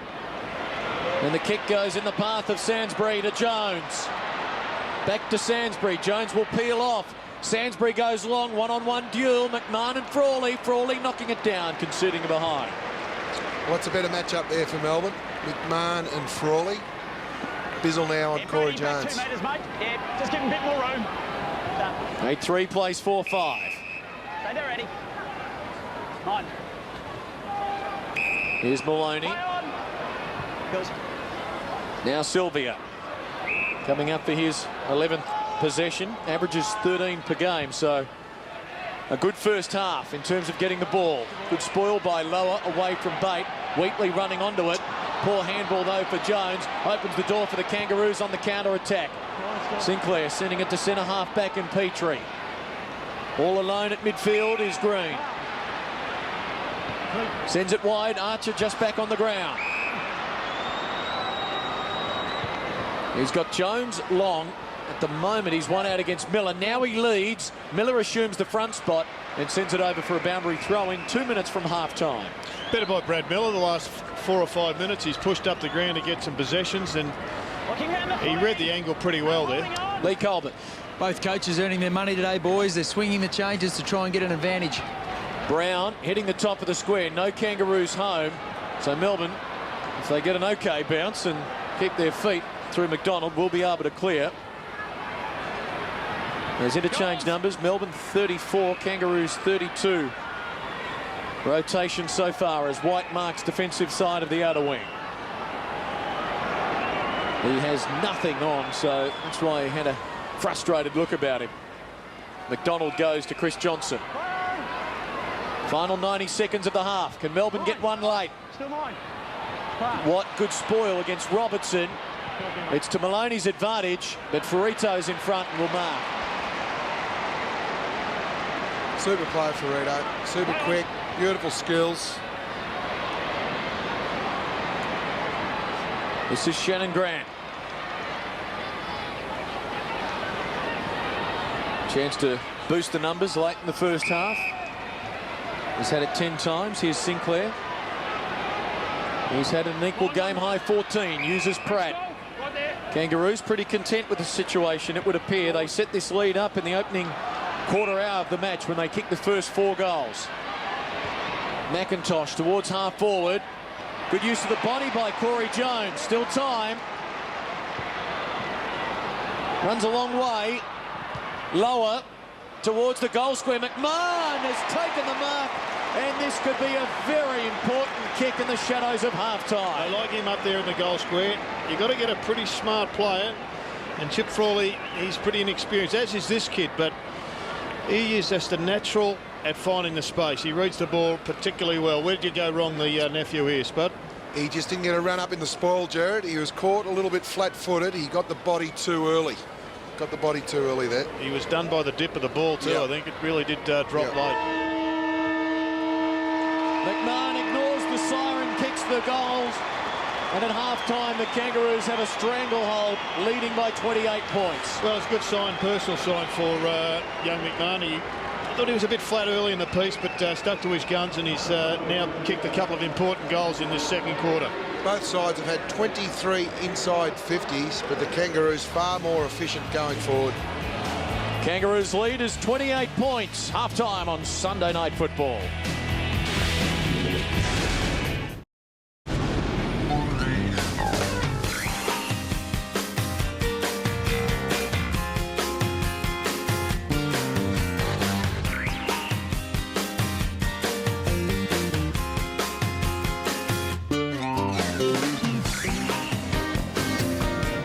Well, at half-time of the Dome, the Kangaroos are well on the way to securing that second spot on the ladder. 9-3-57 to 4-5-29. Corey Jones with 3 goals in the first half has been dangerous. Scotty McMahon 2 in that second quarter has bobbed up. And Isaac Newton, well, he took Mark of the Year potentially, but he's also kicked a couple of goals. Danny, it's been an interesting battle, this one. The Demons, as we take a look at the major numbers, they've been getting the ball into their forward line, but that Kangaroo back line, it is outstanding. It is. Ferrito, look at the bottom line there. Inside 50s, 23 each. Contested possessions, you expect the Kangaroos, but you're right. Ferrito and Pratt versus Neitz and Robertson have not been on the goal scorer's sheet. The disposals Kangaroos' way. Clearances are even, but Melbourne desperately needs something out of their key forwards. It took Newton's big grab to get a bit of life into the Melbourne forward line. What about the intensity up in that forward line? I reckon you said that Nathan Jones set the standard early in that first quarter, but I don't see that right across the ground for some of the Demon players and some of their senior players. It's amazing when you've got a young player, Nathan Jones, we see here. He took the game on. Not only did he take the game on, he had 12 possessions, 4 clearances and kicked a goal, but it was this, Jared. He went hard at the ball, low and hard. He was the player, that would be the player Mark Riley would be talking to his team at half-time to say, why does it take one of our younger players on the ground to get us going in a game of football? We see here another front and square effort there. That was just a fantastic bit of play, but Mark Riley would be saying to Nathan Jones, well done, but boys, we need to take a leaf out of his book. Midfield, Sylvia's getting some possession, but they do need a lift out of Brock McLean, probably Junior McDonald, Brad Green as well. At the other end of the ground, the other Jones boy, Corey, he's continuing on his fine season, 3 first-half goals. Dean Laley coached really well. Young James Frawley only playing his 6th game of football. They isolated him early and hit Jones up, kicking the 2 goals. That was terrific. Then they had to put Carroll onto him, so he's been super up in the forward line. That's been the difference. The way the Kangaroos go forward, they really do work together through Hale and Petrie and Corey Jones and Scott McMahon compared to the Melbourne forward line. A lot of bookies interested in how Brent Harvey goes for each and every match these days. Second on the Brownlow table of betting. There's that outside of the boot kick. He's such a skilled player and he set up a couple of goals. But he's had to work hard. Godfrey's been pretty tight. Godfrey has been tight, and we just see here, Godfrey just spectate the ball a little bit. Harvey out the back. It was all over for Godfrey after that. He's been super, and you're right. His ability to kick the ball on the outside of his right foot is elite. One thing Godfrey's been able to do, he's been able to make sure Brent Harvey hasn't had too many shots on goal. He's had his possessions deep, but he's still had a lot of the ball. Works particularly well with Hamish McIntosh. Been not a bad battle, I think, between him and Jeff White. White with 11 possessions, Hamish with 8 possessions, but he just keeps getting better, this young ruckman. Look, they've had to do a hell of a lot of the work there. There's been a lot of clearances, a lot of players around the ball. So Hamish McIntosh has been coming 3rd man in at times, being able to work it through. So, look, he's been super. He's one of the most improved players in the competition. And here you see him kicking the ball long, and his mobility, he's not quick, but he rarely gets caught. Spud, how do you see the finish? Can the Demons get back into it? Well, look, they need to take a leap out of Nathan Jones's book. They need to get some goals out of Neitz and Robertson to have any chance in this game. Dean Lay would be pretty happy at half-time, I would have thought, Jared. Kangaroos lead by 28 points. We'll take a break as we go inside the Kangaroos' rooms. Glenn Archer, he's still patrolling. He's not eating the fruit, though. Don't blame him for that. Clinton Grivers to join us at the other side of this to have a look at what's been a great round 16 of footy.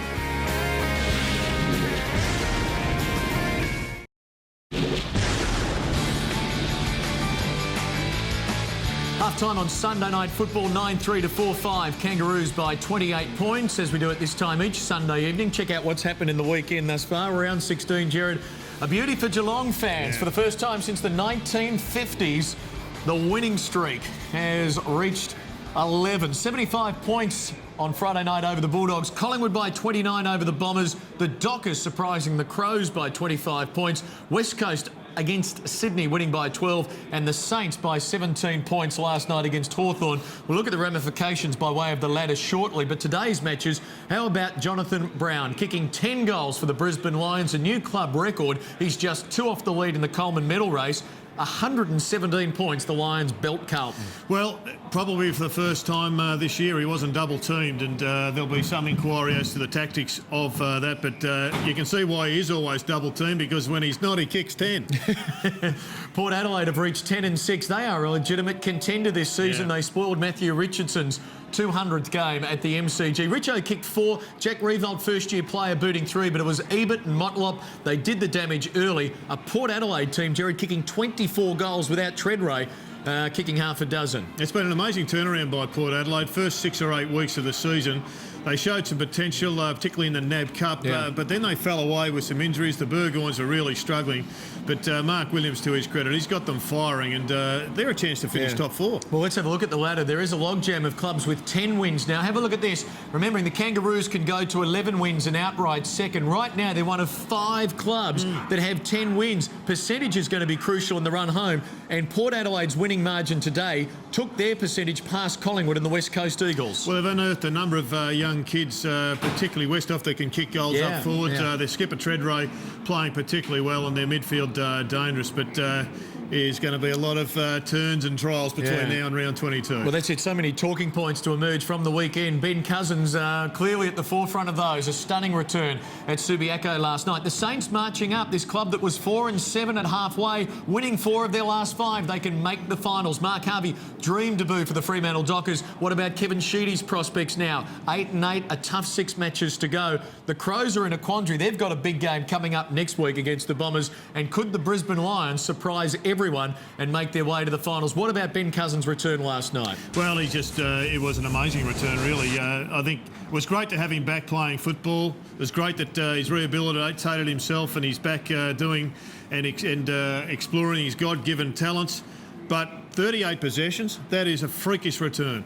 If you had to make a prediction now for where the Eagles will be finishing the home and away season, given they're 10 and 6 right at the minute, Bulldogs next week here at the Dome, followed by the Derby, where do you see West Coast? Somewhere in the top 4. Somewhere in the top 4, and being safe as we have a look. Ben Cousins, what a night last night. And the 8 picture in all, are the Adelaide Crows going to make it, first of all? I think the Crows are in trouble, and I think the Bulldogs are in trouble. OK, Essendon? In trouble. St Kilda? They'll make it. That is going to say in trouble. Melbourne? In trouble. They won't make it. They've got 28 points to make up against the Kangaroos. Second half of Sunday Night Football is next.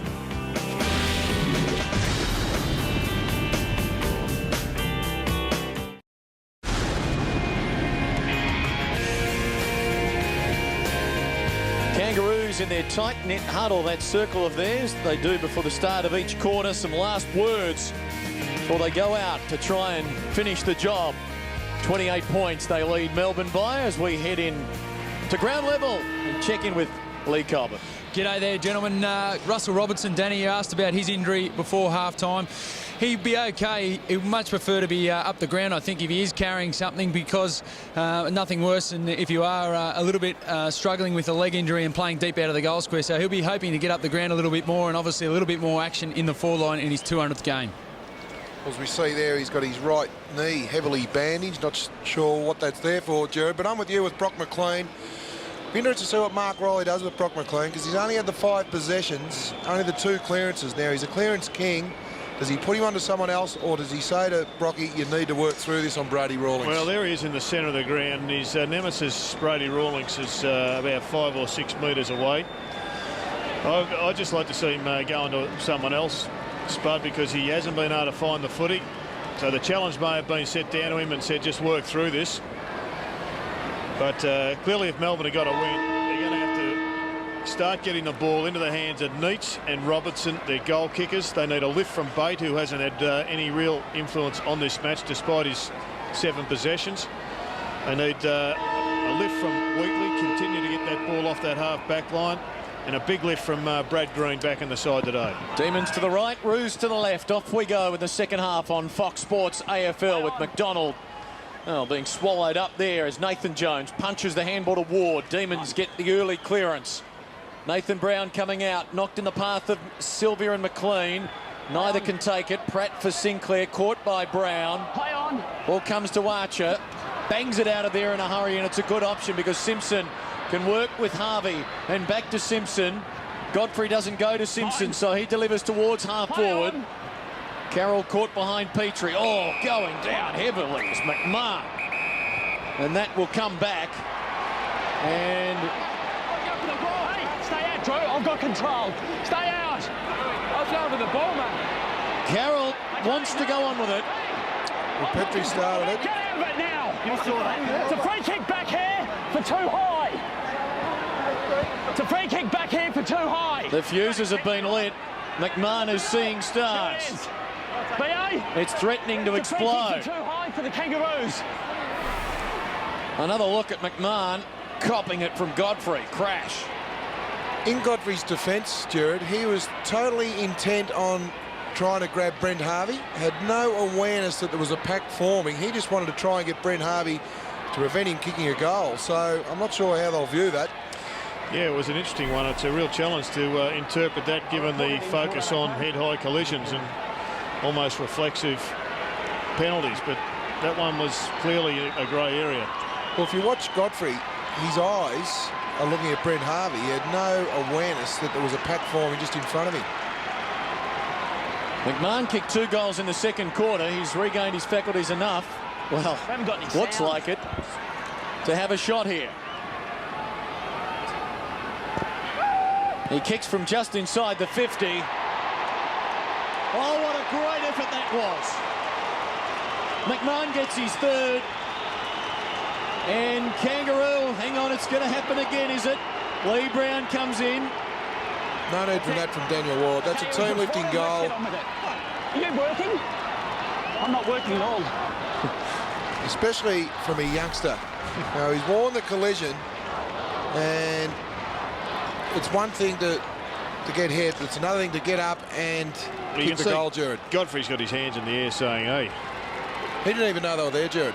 He was totally intent on getting Brent Harvey, I would have thought. That's what it looked like. There's a great kick. He moves the ball right to left for a right footer. That's the way you want to move it. And that's the difference. Corey Jones has kicked 3. Scott McMahon's kicked 2. Sorry, 3 now. And you've got Hale and Petrie 2 each as well. McMahon's got the last 3 of the match. It's the biggest lead in the game thus far at 34 points. McDonald's driving towards half forward. Brown with little support. Archer to Grant, to Green, to Sinclair. And the Kangaroos are away again. That's where they're smart. They continually look long and look corridor. Harvey will win the free. 63-29. He strays from his line. He's told to go, and he goes to Corey Jones. For all, he's still at the job on Jones, who kicked 3 in the first half. Well, it's all about education at the moment for the Demon youngsters, I've got no doubt. Jones going to Petrie. Got it. What a great lead. Good kick. Comfortable mark, and now Petrie can join Jones and McMahon of kicking 3 goals. Good kick, but very ordinary defence. It started here with the free to Harvey. It's one thing to have zoning players, Jared, but when you see Corey Jones kick this ball to space, there's 4 Melbourne players after Petrie marked the ball, looked at each other in dismay. Ooh. A misfire. Lee Colbert. On Scotty McMahon, he's such an unfazed player. You almost think he'd be playing country footy. He's that relaxed. He's almost horizontal. That's how relaxed old Scotty is. He doesn't faze him at all. Here's Wheatley. And for all Danny, he's just getting slaughtered by the space. He knows that his man's going to go there, and yet he's allowing himself to get pushed off. And no doubt there'll be a phone call during the week to work through that scenario. Yeah, we'll have a little bit of a chat about that. It's an interesting scenario for a youngster. Carroll, good run and carry. Long kick to full forward. This back line is just good. Superb. Watt to Ferrito. 2 of the key elements of it there, combining with Grant, who bashes it on beautifully to Harvey. Great transfer this. McIntosh. Petrie the mark. McIntosh wanting it deep. He's in the goal square. Hale coming out against Miller. Brown running onto it. Should be another one for the Kangas. Too much. Too easy. Well, they could have buried him, Danny. Should be over. Yet there's just a skerrick of a chance if Melbourne can start to find some run and put a little bit of substance behind the bluster. We need to start at the defence. The defence is a big thing in modern day football now, and the Kangaroos have got an abundance of it. Melbourne just need to restock and restart their starting positions. Very Geelong-like, the Kanga defence. Demons working it to the outer side in the path of the running Wheatley. Rawlings chasing Wheatley, running. Gets the kick away inside the 50. And let's hope Robbo can convert here on the occasion of his 200th to try and get a goal. You talk about conversion. Melbourne have gone inside their forward 50 25 times, only one less than the Kangaroos, yet the Kangaroos are 6 goals in front. Robertson's kick. It's close. It's missing to the near side. In terms of inside 50s this season, the Kangaroos are 3rd, Melbourne 15th. Well, we spoke about Bartrand, Rivers and Whelan that are missing from this Demon defence. That's the one thing that whoever's coaching Melbourne next year has got to get right, and that's to stiffen up the defence because it leaks like a sieve at the moment. 15 scoring shots for the Kangaroos, 25 entries. That's not good enough in any competition. The kick falls away out of bounds on the full. First thing you need to focus on down in the defence is to halve a contest. Don't know about winning one, halve a contest. Here's McDonald. Play on. Climbing at bait, got it to McLean. Can he get involved here in the second half? He goes long to the forward pocket. Good spoil by Smith, affecting a boundary throw in. He's a very good player, Jess Smith. Giving away about 4 or 5 inches there, but just had the awareness of, no, he's caught in front, thought, I'm going to be super defensive, just hit the ball to the boundary line. Play on. White in a wrestle with McIntosh. McLean, good balance, runs into Swallow, who did well to bring him down. Nice tackle, a bounce. Better start from McLean. He's starting away from the stoppage a little bit and getting a little bit more momentum through the ball. He missed rounds 2 to 8 this season. An injury-ravaged year for the Melbourne Footy Club as White down towards McLean again. Sinclair crashing through. Grant got the hand pass away, and banging it to the wing was McIntosh. This one-on-one duel. Jones, Frawley, Jones. Nullify one another. Harvey charging through the little socket to Hale. Now Grant, back to Hale, back to Grant. Oh, great work. Well done, Hale. Terrific hands in close. Brown on the lead. Oh, that's good grab. Great grab. Great ball use. And Lee Brown can line up to extend the margin beyond 40 points. He's grabbed about an extra 15 degrees of angle too, but Brett Allen, he's got the set square out and he's brought him around about 7 of them. We saw Shannon Grant there, Jared. 14 disposals, 12 handball receives. Just need to defend him. Get goal side of Shannon Grant when he gets the ball. And the former Fremantle Docker, Lee Brown, extends the Kangaroo advantage. They're motoring now. They've got the last 6 goals of the match. Yes, young man, they've taken control and they could yet be number 1. I think people forget how high draft pick Lee Brown was. He was a good get by the Kangaroos. Got him from the Fremantle Dockers. He was number 5 in the draft.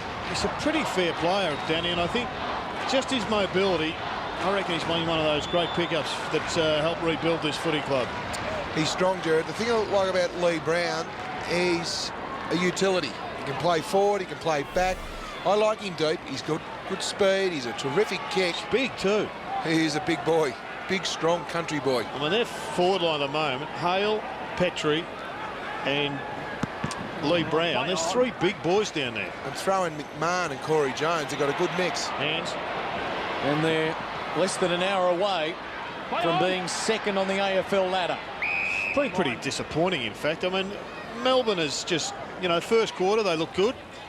Second quarter trailed off, and they've given no yelp whatsoever in this term. They need to find something over the next 10 minutes. Well, it's the belief factor. One side's playing for bigger things. Some boys out there playing for their careers. Bit of self-preservation steps in. Wyman forcing it in the path of Sinclair, where he runs into Miller. Good tackle. A bounce. 11-5, playing 4 goals 6. Brent Harvey said this week, we've not sat down and reassessed our goals. Our goal was to win back the respect from the footy world. Come on, give me room.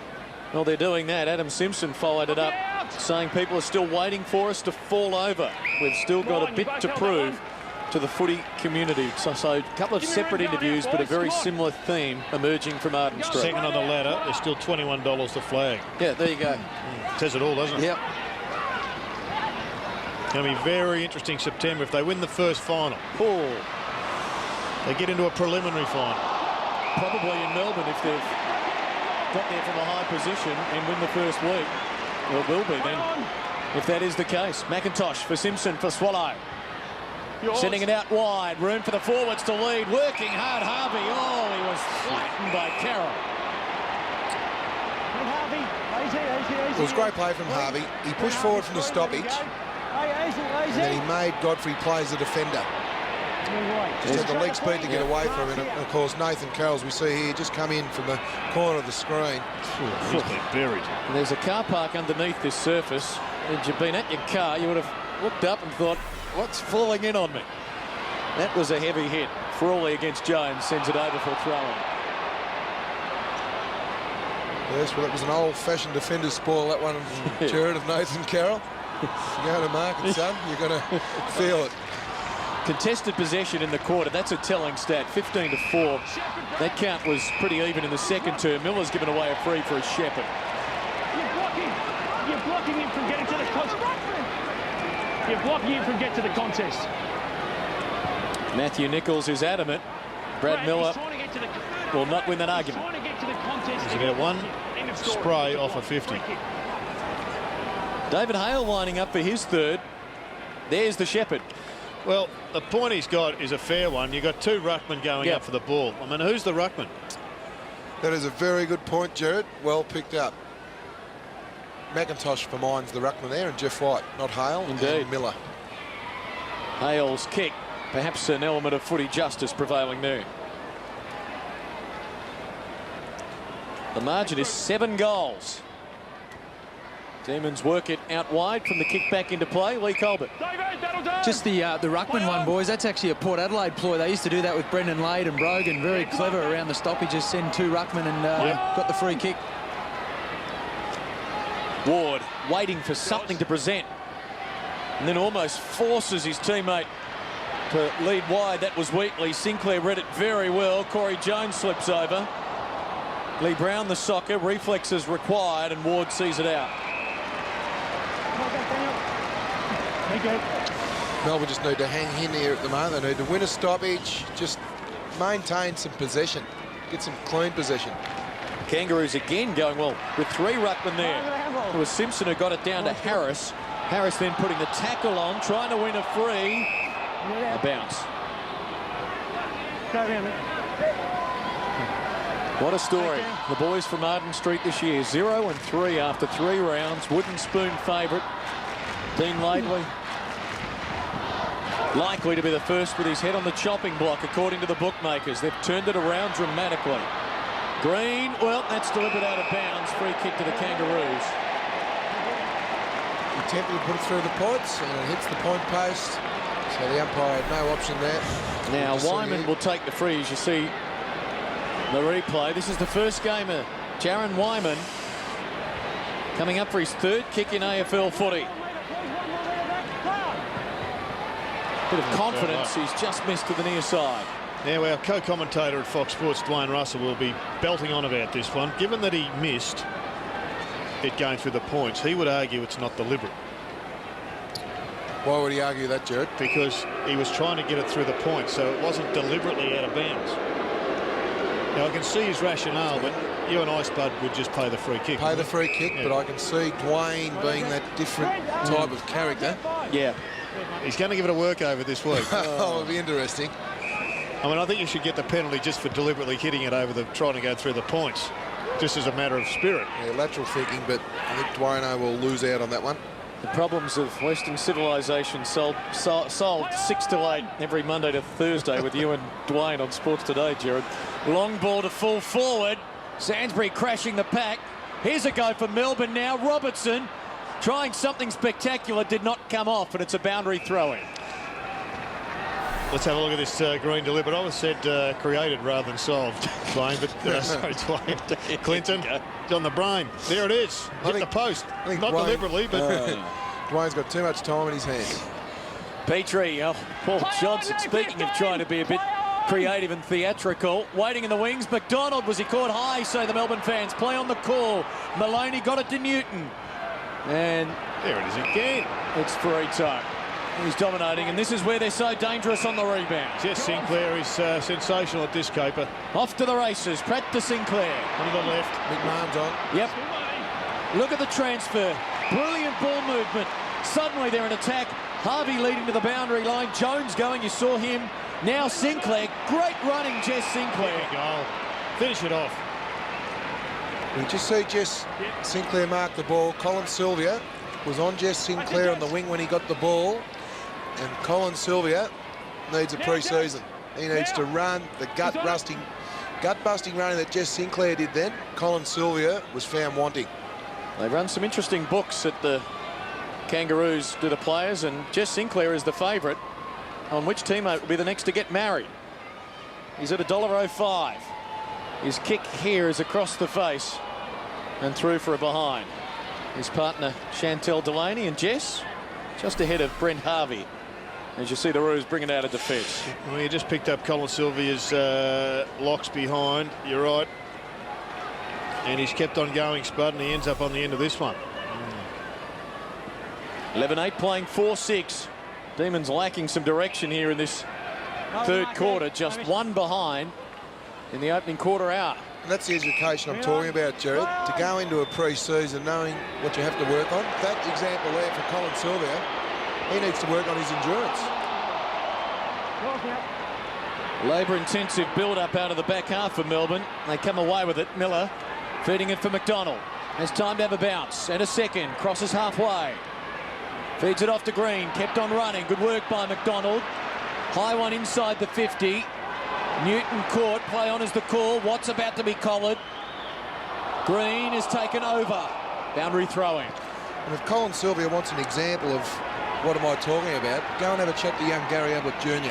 Yep. By all reports, upped his work rate, just busted his and just boiler and ran and improved his endurance out of sight. It's no coincidence he's having an elite year of AFL football. And Colin Sylvia's got the ability.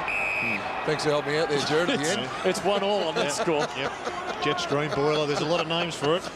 And Colin Sylvia being a high pick in the draft as well. He was number 3 back in 2003 behind Cooney and Walker. Well, that's a free kick to Petrie. He's in front. He was small. That's a free kick. Brent Maloney not all that happy. A good bait. No, he didn't from where I was. Suggesting he ducked his head. Look at the free kick count. 7-0 this quarter. So the contested ball and the free kicks often feed off one another, going the Kangaroos' way by a landslide. The big conundrum for all footballers is how do you get the ball into the forwards' hands in a position where they can kick goals? And I think Melbourne has struggled with their defence, but I think the biggest flaw at the moment is that they've just ended up kicking the ball long to too many Kangaroo players. They haven't had anybody in the middle that's been smart enough, talented enough, or under or enough room to be able to pinpoint a pass and say, there, have a shot at goal. Very good gap from Corey Jones there. He kicked 3 in the first half. And it looks like he wants to back himself from here. From right on the 50. It's going to land a couple of metres out.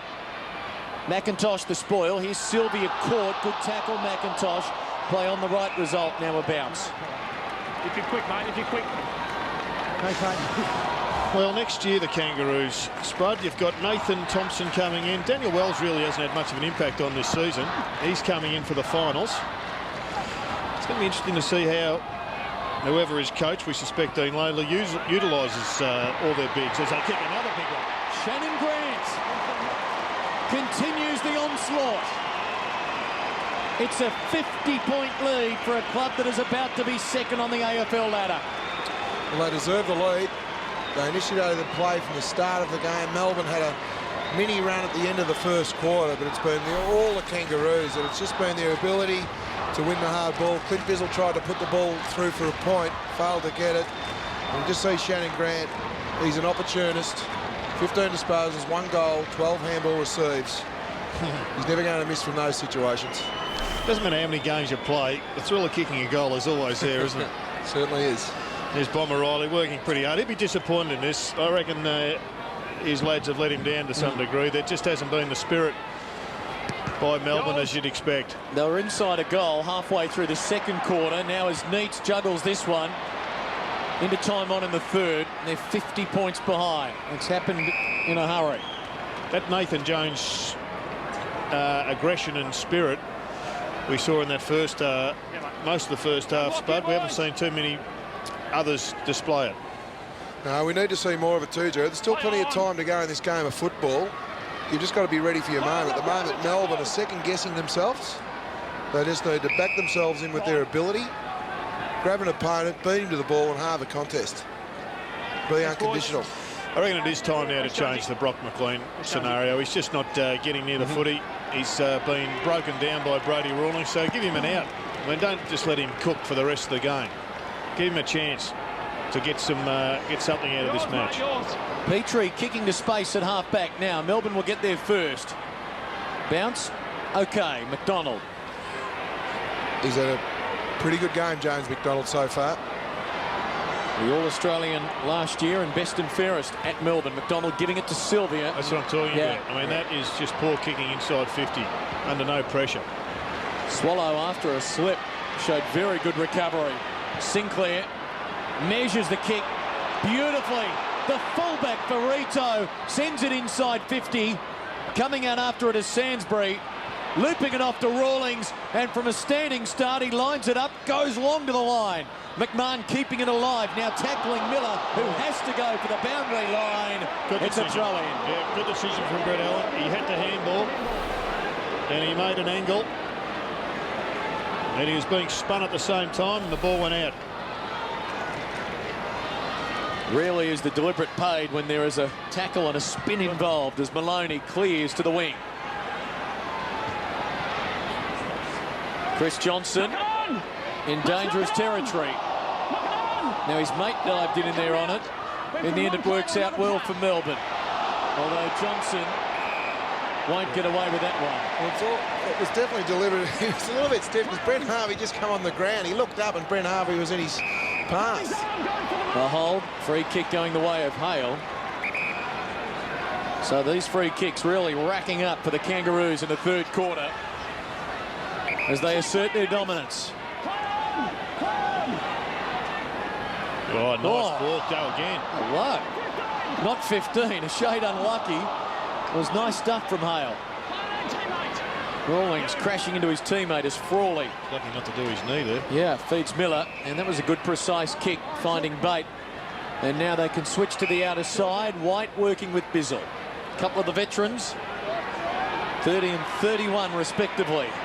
Clint Bizzle's future will be debated now. Gary Lyon writing in the Herald Sun this week about a number of Melbourne players who won't be in the club colours next year. Harvey intercepting for Harris, now Simpson, and here's Rawlings.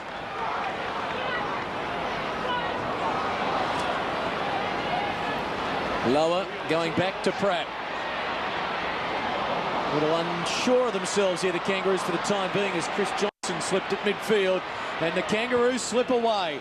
Rawlings thumping it long, pack forms, Brown. He's flying. He's charging through, got it to Wyman, the first gamer can join in the fun. Took a while, did Jaron Wyman, to make his AFL debut, but at 23, he's on the big stage now. Well, what a great story.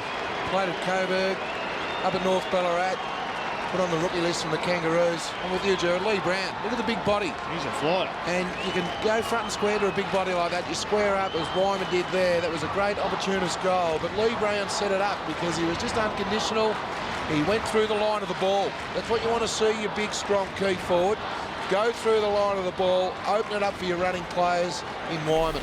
And a great sight too. Yep. So excited to get his first goal. Former rookie list player. And most agree that's been a wonderful innovation in the last few years, enabling a lot of players to get a chance that otherwise would not have.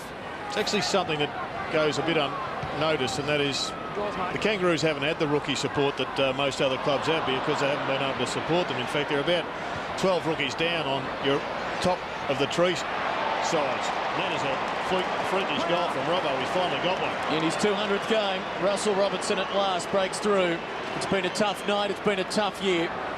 But there'll be some sense of satisfaction for that. Well, it's just been about the story of their night. Their goals, other than the Newton mark, have come from just scrappy pieces of play. There's been no great ball use going forward. Forwards haven't had a lot of opportunities. Just that ball use. They just need to put the ball to a little bit of space. But great goal, Robbo. They went 40 minutes without a goal. 13-8 plays 5-6. Should say not a lot of Melbourne support in the stands here tonight. As Harris is pinged. Maloney with the free. Here's Green. Penetrating ball. Robertson engages with Watt. The umpire says it's a 0-0 draw and we'll get a throw in. Yes, but why wouldn't Ferrito take the mark there? I was asked this last night. Is it just the defensive mindset of defenders? Because he clearly had it. Probably. We didn't hear what Watt and Robertson had, but he could have been aware that they were coming. Maybe a Robertson high grab, so he thought he'll just play the percentages. Knock it on! Dived on the footy! Knock it out. He's in trouble. McLean the free. Swallow is caught. And that's the life of a backman, Jared. Unfortunately, you need to have the defensive side of your game foremost in your mind to halve the contest. The winning of it comes secondary.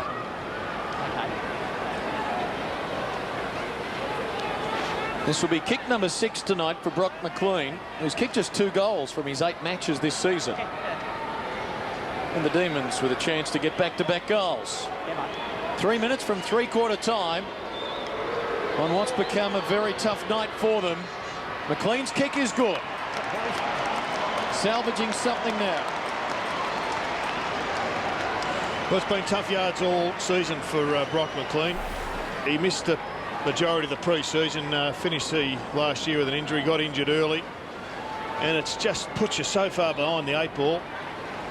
And he'll be looking forward, as will most people associated with Melbourne, not the least the players, looking forward to just putting a full stop to this season and getting on with the business next year. But that's not to say that over the next 6 weeks that they can't, like the Kangaroos this time last year, put a full stop to this year and get on with the business of next year. Now, they've said it in words. They've got to do it, I think, out on the ground. Yes, their 2008 campaign has essentially begun as Simpson is exposed. Line. We'll get a bounce. The Kangaroos did put a lot of players who had a little bit of a niggle this time of year in Cottonwool, send them off to the hospital if they need an operation. Their pre-season started October 1, and they're paying the fruits of their labour now. Bate, third man up. Nice work from Smith. That was really good work. Off to Harrison, turn to Jones. Oh, good vision. Wyman. Go again. Get another one, young man. In your first game. He's got it. Enjoy it. Enjoy it. Oh, that is anticlimactic. Those goal umpires, they'll get you every time. What's wrong with Clint Bessel? Didn't he read the script? That's a good effort. Jared Wyman had already started celebrating. And the fist pump looked pretty good. Everyone just a little bit flat after that. It was actually very good play from Clint Bizzle. Yeah. Didn't give up. And I guess he's another one, isn't he? If you look to next year, put you two on the spot. Does he keep his spot on the list? He's 31 right now. Well, I think he's played some okay footy late in the year as we have a look at that touch. And he could play another year, but I don't think the new coach, whoever comes in, will do that. I think he'll clean out. I'll probably want to start with as many new faces on that list as possible. It'll be interesting, the coaches that get interviewed from Melbourne, what they ask the club, where they see the list at. Good point. Because they've got a number of players over 30. You'll see Robbo mark this ball. The coaches will ask, well, do you think the side's good enough to play finals for a sustained period, or do we have to rebuild somewhat? Yep. Spot on, Shannon.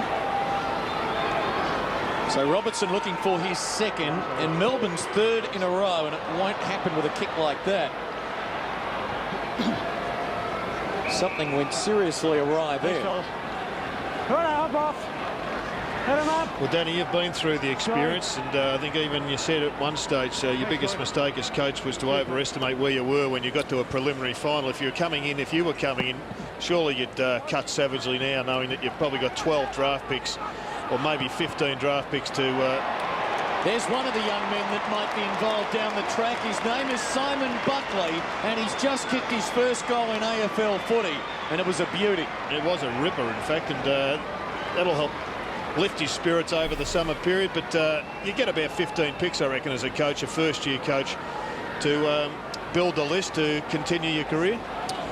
Correct way, Jared. There's no doubting your list management at league level now. It's just important to read your list as reading the play on the ground. And there's no doubt the new coach that comes in will assess any player over 30 at Melbourne to see what they can offer going forward, because the ultimate prize is so hard to get. You need some luck, you need a little bit of luck with injury, but you've also got to read the play off the field. Bizzles 30 or more, Neats, McDonald from this team today, Daniel Ward in that category, Nathan Brown another, Jeff White another, so a number of 30-year-olds in this Demon team. Tell you what, they're getting some momentum late in this term. They've kicked 3 goals in the time-on period, back within 39 points. They're pressing for another, but Ward is caught. It was a wonderful tackle. It's gone unrewarded, a bounce for Smith and the Kangaroos as Ward shows his anger. So 40 seconds from three-quarter time. White, the hit out, but reading it well. Pratt filled the gap, kicks towards the wing. Wyman, great attack on the footy, delivers to Swallow, goal square's unguarded. He's going to put it in the path of Harvey. Sylvia chasing Harvey Market. Great kick from Swallow. Lace out football at its absolute best. Great awareness, great from Wyman too. And then McIntosh, the big fella, picking it up. That was just absolutely sensational from Wyman. It was a very good play. He's an exciting machine. But Brent Harvey, once he knew he had space to run into, no player in the competition would have been able to mark that ball from Brent Harvey. So Boomer lining up for his opening goal and to extend the lead to 45 points after the three-quarter time siren. Well done, Jeff White. You see him there running from left to right. He's covered about 100 metres to get on the goal line here. I fancy it won't matter. Harvey should be able to carry the journey and kick straight, and he does. An emphatic display by the Kangaroos, and they reach the three-quarter time siren with their spirits buoyed and a very handy 45-point lead.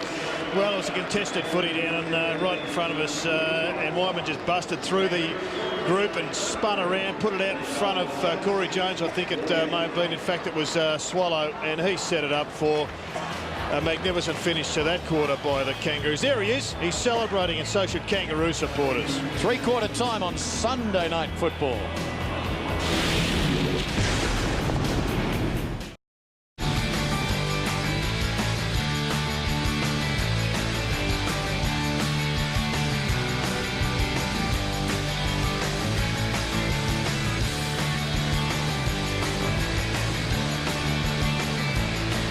Great night unfolding for the Kangaroos. Second place beckons, 45 points in front.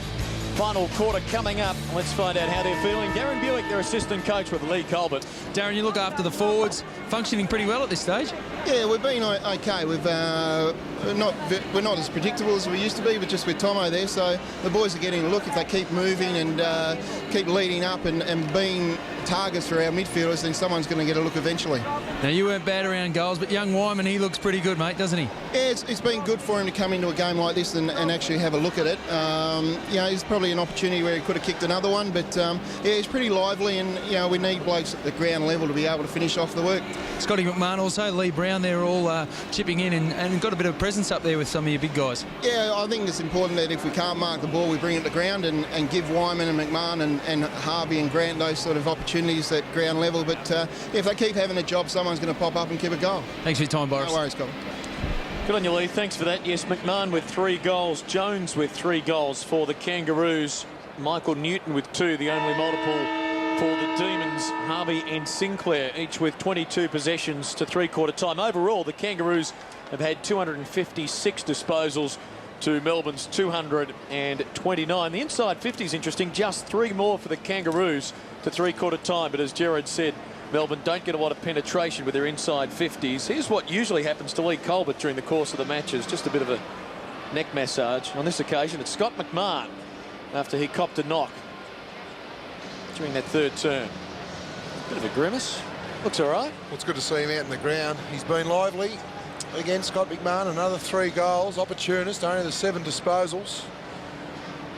But Melbourne really need to find something here, Jared. Since that spurt in the end of the first quarter, they found a little bit of a run. They won some clearances. They somehow need to win this quarter of football. Well, they've got to show some spirit. Got to find a way. They kicked a couple of goals, as Clinton said, late in the third term, but got to get 2 or 3 early ones. Get some run and some carry going. Get some excitement into the group. Final quarter underway. McIntosh and the Roos to the right of screen. Simpson sending a high one to centre half forward. Bizzle is charging at it. Takes it on the full, takes the mark, plays on to Frawl. And a pretty good start too. When you play well, your forwards lead, your defenders lead forwards to the ball. White. Maloney. Centering ball for Green. Now Godfrey. Bobbles the marking attempt, recovers to Green.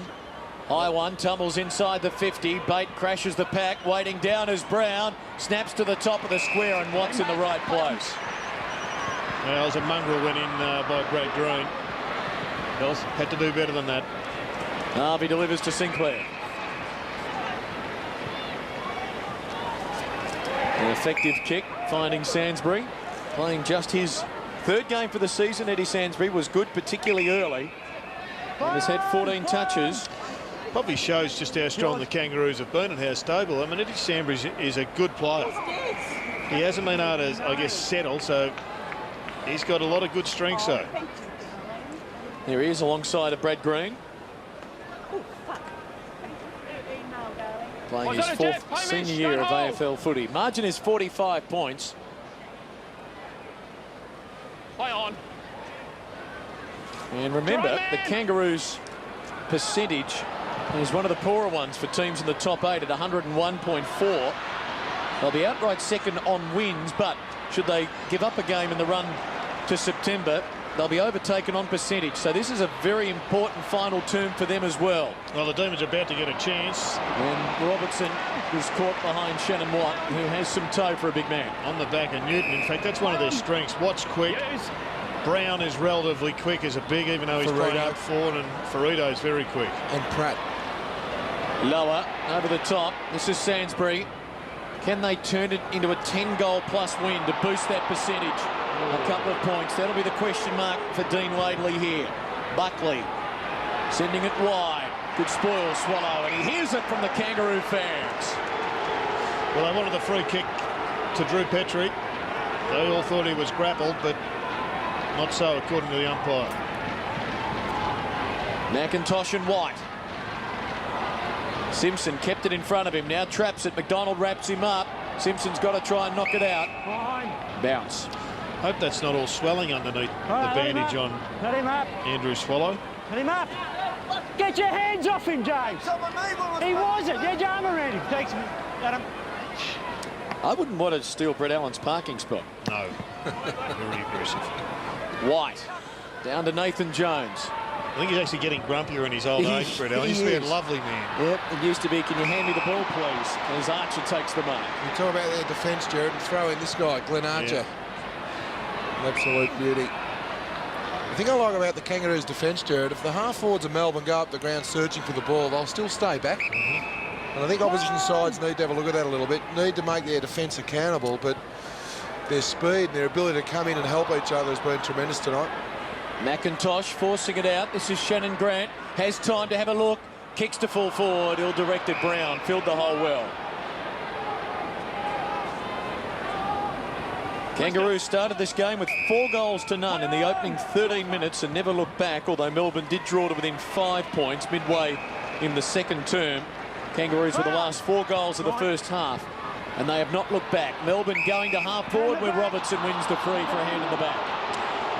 And I guess they just quickly put behind them the euphoria of last week. They know what the main goal is. It's not to win games in the middle of the season. It's to get a crack at winning some games in September. And on the form of the last few weeks, who knows how far they can go. They'll be second for good reason. McDonald kicking to full forward. Neitz is going to fly over the top of Brent Harvey and takes the mark. Set himself with that, David Neitz. Terrific mark. Just put his name on it nice and early. Frito just trailing in there. Another look at David Neitz, who is yet to get a goal today, having missed the last fortnight with a hamstring injury, just his 10th game for the season, and a return of 18 goals, 9 to this point. Not a lot of chances today. Will he take this one? He will. So the captain opens his account with the first goal of the last quarter. It's a good start from Melbourne. And it started down here with Clint Bizzle nice and early, Jerry. You see James McDonald kick the ball to a terrific spot, fat side lead, and good grab from David Neitz. But it started early. Mark Riley's obviously told the boys, look, the game's done and dusted. We need to take the game on. Some run and carry. Bizzle marked the ball in defence. Young Frawley ran past for a handball. Let's get some excitement in our game. They've got one goal. And it was a good one from the skipper. He actually, his first time, I reckon, he's got away from Ferrito of any significance. White the palm down. Maloney in a wrestle with Simpson. Grant in from the side. Brilliant handball to McIntosh. And then Simpson, a nice little dummy. And Buckley going the wrong way. Delivers to Harvey, who thumps it long to Hale. Beyond his outstretched arms. McMahon wrapped up by Wheatley, who did well not to give away a free for in the back. And the end result will be a bounce. Extremely well there, Clinton. The key to that was, I think, Wheatley dropped his knees nice and early. See how Wheatley dropped his knees before as he tackled? If he hadn't have dropped his knees, he would have given a free kick in the back. Oh, in trouble. He's being grabbed by one arm and he had to throw it.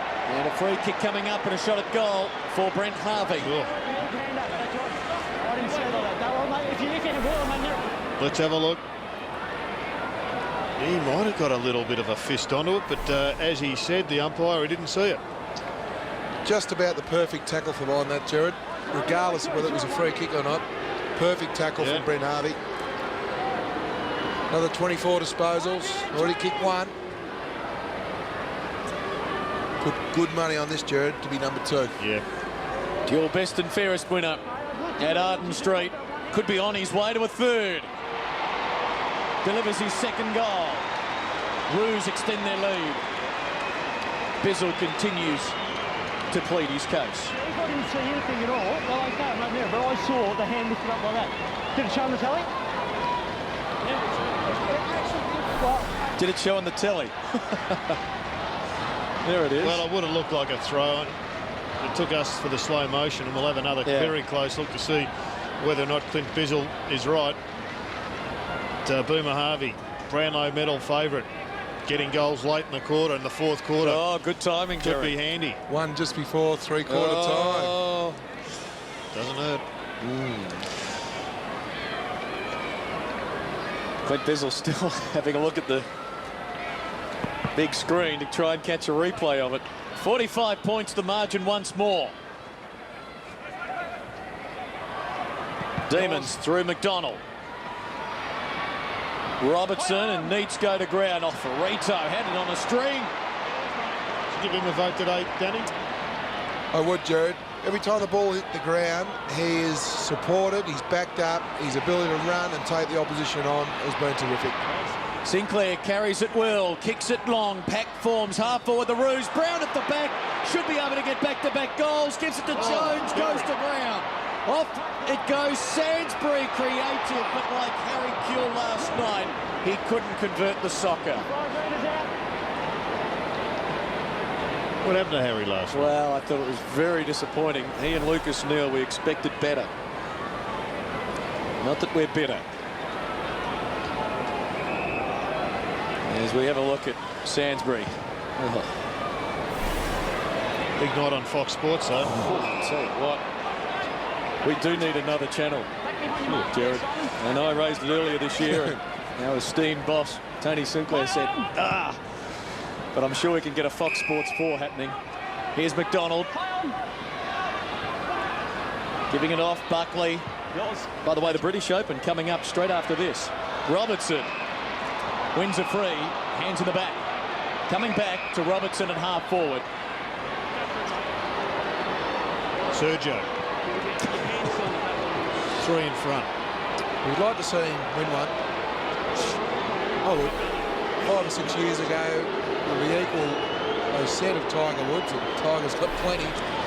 Sergio's not off his duck yet. Back to the footy. Just a shade distracted we are as Robertson's kicks a beauty. And he deserved that. On his 200th, he's got his second for the second half. Kangaroo fans are furious about the free. He hasn't stopped trying, Russell Robertson. 13 disposals, 9 contested possessions. Only the 4 marks. So those stats, Jared, would suggest he's had to work hard for his possessions. 9 contested possessions out of 13, and only the 4 marks, 2 goals too. So probably says a lot about the Melbourne midfield. The ball hasn't been coming out lace out. He's had to work really hard for his disposals. There's been a lot of bombs going there. I like the look of Buckley though. He looks like he could be a player. Good size. Margin 40 points. Demons with 9. Kangaroos with 15. Scrolling through the list of best ever performances by Demon individuals by way of goals. 25 years ago, one Jared Healy with 8 goals, 4 against the Kangaroos. Do you want to recount those as we have another bounce here? 1982, round 7 MCG. Long time ago, Clinton. Big day. 8. Danny, your best return in a game? Goals? 3. Bad. Fall back. Among the votes that day. Buckley feeding Nathan Jones. So the young Demons combining there. It's a better build-up for them, but in the end, Buckley couldn't hit Brown. Pratt took it. McIntosh goes to Sainsbury. They're on the counter-attack, and Petrie's juggled a good mark. Credit that mark, he jumped early. Got Adam Simpson waving the arms out wide. Goes to a pack. Can they get mark of the year? Not quite. Wheatley is back there. Now Miller. He's a player, I reckon, Paul Wheatley. He's been doing it a long time. It just hasn't quite jumped up to that absolute gun level. Brown, stop. Kangaroos, good running backwards. Bizzle presenting for him. Elects to play on. Quick hand pass. Kangaroos in the right spot. And Petrie wins a free for a push. That's the difference, that passage of play there, Jared. Just a quick kick forward. Really gives the forwards in Robertson Neats no chance whatsoever. Hamish McIntosh coming from the ground, Lee. Yes, he is indeed, and exchanged by Daniel Harris, the 4'2". So interesting one there. They've gone a bit smaller. Nathan Jones off with 16 possessions. He had a very good first half. A bit quiet in the second. Hale told he's off. Feeding Rawlings. Happy to go back. Simpson now. 100 to 60. Kangaroos on top. The short balls to Corey Jones. I mentioned earlier, not many travelling Demon supporters. The crowd here, 20,187 only. That's the smallest for a match between these two clubs in Melbourne for more than 15 years. Jones, having kicked 3 goals in the first half. 33 for the season. Very much in the frame to be the leading goal kicker at the Kangaroos this season. From the 50, kick will hold up a couple of metres out. Harvey, another one.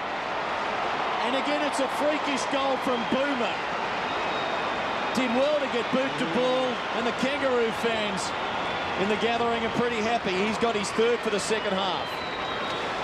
He's a great player. David Dench likened him to one of the all-time greats in Barry Cable. And that is high praise indeed. He's a true rover, Jared, isn't he? Yes. Oh, look at the reflexes. You talk about midfielders and everyone plays a certain midfield position, but he's a modern-day rover. He just works and works and works. Good numbers again, 26. Yeah, the numbers are good, and now he's getting the reward on the scoreboard. 3 goals. He's got Junior McDonald travelling with him at the moment.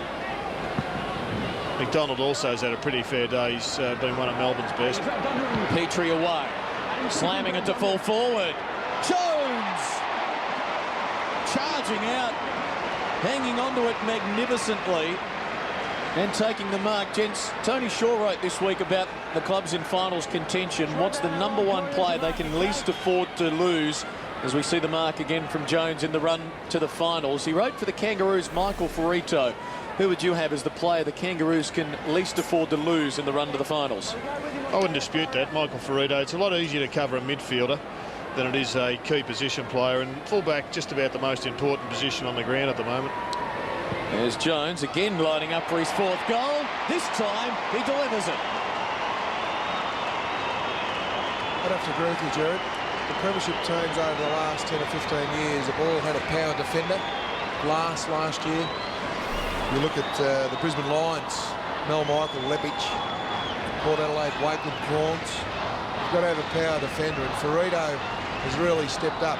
Started his career as a run-with type player through the midfield, but now has developed under Darren Crocker. And I think that you've got to congratulate Darren Crocker and the other assistant coaches at the Kangaroos. You know, Dean's done a great job, but they're probably the most under-resourced coaching outfit in the competition.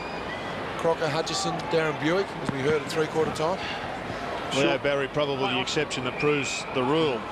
Well, sure, he went with a number of defenders. Bassett at Adelaide, Brown at Hawthorn, Chad Corns at Port. He went Kennelly at Sydney, Hahn at the Bulldogs. Here's Sylvia, caught by Sinclair. Look at a bounce. Leo Barry, you're right, Jared. I'll agree with you there. I think Craig Bolton is a good ally for Leo Barry, though. They play such team defence there. It's probably the exception, but you're right, Danny, there. You need one. You need a gorilla somewhere. Particularly one with speed. Well, if you haven't got speed playing key posts now, it's all over for you, in my opinion. Green marking in front of Pratt. Thanks, Daniel. You've got to have a good set of wheels. Brad Green's numbers tonight, 18 possessions and 6 marks, feeding it off here to Ward. He's happy to go wide to Paul Johnson. The one-time Eagle, sending it into the forward pocket, and Robertson has it again. What was the player at Collingwood? Josh Fraser. Yep, most important player at the Pies. He went Scotty Lucas at Essendon, Cam Mooney at Geelong. Lee Montagna was Shorey's choice at St Kilda for the player they can least afford to lose, and Ashley Hansen of the West Coast Eagles. There's Robertson opening up the angle but missing to the near side. Not sure about the Lee Montagna one, but I'm not sure. I think a midfielder you can cover a little bit. I would have thought a Revolt or a Sam Fisher down back. He's had a super year. I reckon Kaczynski for me, or Rewalt. A handy pair. Inside of 9 minutes from siren time on round 16. What another extraordinary round it was. And the Kangaroos will finish it in 2nd place on the ladder. The lead is 51 right now. Remember, percentage could be crucial for them. They are again clear of those clubs, a bevy of clubs with 10 wins. But if they drop one of the last 6, then they could be back in amongst it and easily slip a couple of spots, perhaps slip into an elimination final. As Smith goes inside the 50, Jones, does he win a free? No. Frawley rearing him tightly, a bounce. Fell onto the ball, didn't dive very right. It's been education there for James Frawley, as we see the spoil. Very lucky to get away with that one, Jared. Yeah, he just looks a bit reactive at the moment, and that's understandable. He's only a baby in football terms. When he gets to more confidence, he'll read the play better, and he'll be slipping in front, and he'll be a lot closer because he'll be reading the play better. Simpson, he can dance through heavy traffic and then land it wherever he desires, and on this occasion it was on the chest of Drew Petrie. Just great to watch in heavy traffic, seemingly with all the time in the world. A lot of arm tackles by Melbourne players today, and he's just waltzed through those. Jeff White was caught at the contest, but great play from Petrie. He was in the ruck, then pushed forward. White was at the contest, Petrie forward, lace out football. Petrie for his 3rd. Kangaroos lead extends further. Now 57 points. And Leatt was set up by Adam Simpson. It was indeed. He actually started to laugh. He couldn't believe his luck. He swung onto his trusty right, Simo, and I know he had a laugh with Brent Harvey as he passed off to Drew Petrie. Couldn't believe his luck. It actually hit the target on his right, boys. As we have a look at this build-up again, Lee, how far, as a former great of the club, as you told Jared last week, how far can they go this year? Mate, they've surprised me, I can tell you. They've been sensational. And, look, they could put a lot of pressure on some teams and everyone's playing their role. So they can finish in the top 2 and they can go a fair way, I'd imagine. Last weekend of the year? I hope so. It'd be great to see. Lead by 57 now. Rawlings, again, he's done the job. Again, a player that you don't see often by way of publicity, that continues to deliver for Dean Laidley. As Green sends it wide to the wing, the bounce will be important here. Pratt had to wait. Buckley attacked it well. Good boy. Third gamer sets up Brown. Come on. Handball is wide of Sylvia. Archer trying to smash it out of there. Pratt, cute little kick in the path of Harris. Push out. Chris Cameron's providing the soundtrack. Let's just see if there was a push. He didn't dive. Looked like a push out to me. They've had a good duel, these two boys. Regarded each other somewhat in the last half. Godfrey intercepted by Swallow, who's caught high. Well done, Andrew Swallow. Andrew Swallow, your kick. Too high. Coming into today, 23 free kicks for Andrew Swallow this year and just 11 against. The kick is wide, almost spectacular from Harvey. Might end up that way as well. Probably a fox terrier. Oh yeah. Fresh batteries in there as McIntosh goes to Wyman. I'm thinking new cult hero being unveiled here. The crowd left where he goes near the footing. There's the mark. He's had 3 shots on goal. He's an excitement machine, the young fella. It's been a big improvement in the Kangaroos list management. Getting a lot of speed into their club. Now he's already celebrated 2. He kicks his second goal on debut. An earlier one was touched, and he doesn't mind a goal, we're sensing. Well, he's got his spot next week. How many more can I high five? There's 3 or 4 that have been rotating through that small forward position. Thomas. So Campbell, Thomas, and well, he wants to be in the chair when the music stops. The only way you do that is to kick goals. Well, he's had 4 shots on goal. That's all you need from a small forward. Mick Barnes kicked the 3. Their tall forwards have done a very good job. Corey Jones chipped in with 3. This is a significant day for the Kangaroos. Before today, their biggest win for the season was 26 points against the Bulldogs in round 13. So for the first time this year, they're burying someone. Play on. Knock it out, Jess. Coming up on 5 minutes to play. They've kicked 19 goals. The lead is 63 points. Come on, boys. Always be the one to give the ball to the umpire. Backing out to the bench. In the end, he has to go and get it himself. Ringer Rosie continues in the middle there. Swallow alongside of Maloney. White climbing high. Swallow in front. And clearance count now deadlocked at 31 all. Pratt for Rito. To the wing. Sylvia caught by Swallow. And it's over the boundary line for a throw-in. Melbourne will fall to 3-13. We'll see them on Sunday Night Football next week as they head to Amy Stadium to take on Port Adelaide. Well, they're going to have to really assess their position. Port Adelaide at home is a pretty tough assignment. And they've been disappointed, to say the least, Spud, tonight. I think their side, their personnel out there is much better than the performance that they have put in, and that's taking nothing away from the Kangaroos. But I think when Sinclair waltzes through 3 tackles, it gives an insight into where their heads are at the moment. It's going to be a long, long 6 weeks if they don't basically restart next week. Well, one side's got a huge amount of belief, the Kangaroos, versus one side that is trying to find some belief, trying to find something under the pump. Drew Petrie juggles the mark well. We're in time under the last quarter. They've had a number of forward targets today, and here's one of them, Corey Jones on cue. He's kicked 4. Harvey with 3, McMahon with 3, Petrie with 3, and now Jones can think about a 5-goal haul, which would be his best of the season. Well, that is a great lesson for Chip Frawley. 1 metre is too much. And 4 times now, Danny, I reckon he's given him 1 metre, not thinking he's going to get it, not thinking he's going to be the target, and he has been. Correct weight. Jones setting it up. McMahon's going to fly from 3 deep. Spoil provided by Bizzle. Harvey lurking ominously. Harris from 55 out. He loads it up, goes long, almost marked on the line, off hands are behind. 5 metres out, please. 5 metres out of the square. Get right out of the square, hurry up. Pratt, the last man up. Went close.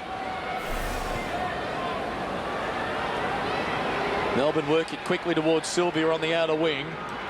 Trailing by 64 points. Here's Bate. Buckley's second half's been excellent, Jared, I think, for Melbourne. Yeah, he looks a player. Melbourne's heaviest defeat this season, by the way, was a 67-point loss to the Eagles at Subiaco in round 8. Good decision by the umpire. Ferreira definitely gave him a nudge forward. Doesn't matter whether it's with arms or shoulders. Yep. Just pushed him under the brawl. Had a hand on the back. Just had to use the forearm there, Michael Ferreira. Needs looking to keep his 2-goal per game average up this season for his second of the final quarter. Gets under it. It will land a couple of metres out. He couldn't hang on to it that time, but the kid's got some hops. Jeez, Robbo, he's not happy down there. No. He's got a challenger. Yeah, they're going to take the 4 off the back alongside of the 2 of the young Demon fans and whack a 9er. Number 29 might be replacing 24. The number of choice as Archer goes towards Wyman and Sylvia affects the spoil. Let's have another look. From behind. Good look at this one. Here it is. Up there, all right. Just a little bit too early. Petrie. Kangaroo fans already singing the song. Well, the Kangaroo fans, their team is second on the AFL ladder, Clinton, and that's a fantastic effort. Yep. 0-3. And since then, 11 wins out of 13 starts, and the only losses to the Eagles at Subiaco and to the Crows on the Gold Coast. And they're lining up for more. Jess Sinclair just missing, much to his chagrin. Played an excellent game. Yep. Jess Sinclair, 27 disposals. He's run and carry through the midfield, his ball use. Important player for the Kangaroos. Developed into a very consistent player, 9th in the best and fairest last year, averaging 21 possessions a game this time around, and has exceeded that today. Don't go forward. 65 points the margin in the final 3 minutes. Don't hold him. This will be the biggest Kangaroo win over Melbourne for about 10 years. There's Miller waiting on half back. This long and arduous season for the Demons to continue. Carroll sending it wide. Now Ward. Back to Carroll.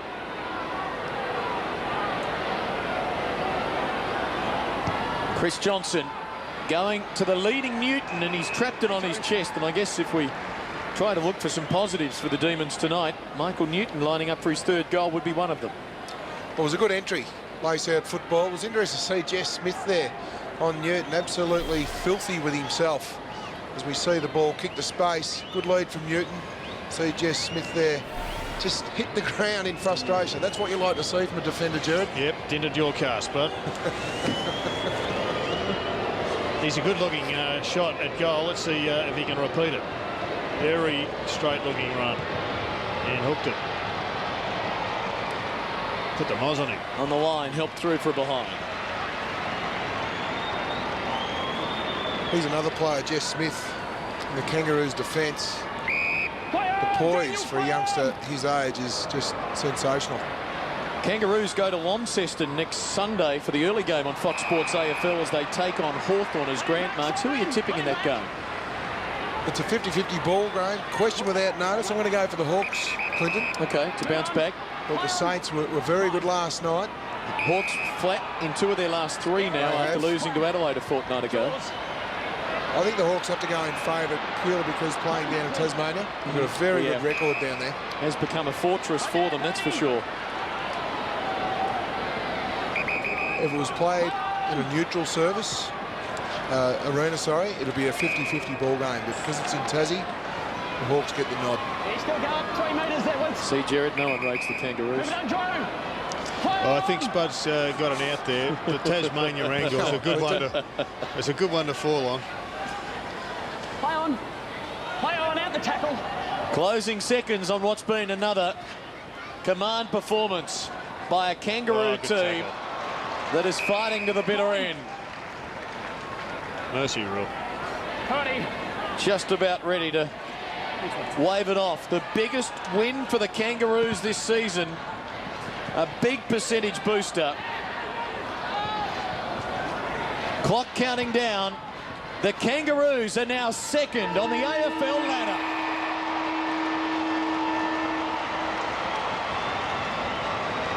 They've won 11 of their last 13. And their army is pretty happy. It's disappointment for Russell Robertson, his 200th game, acknowledged by another veteran in Glenn Archer. The long, disappointing winter continues for Melbourne, but right now the Kangaroos are those that are celebrating. They are, and really impressed with the Kangaroos again. We say it every week, Clinton.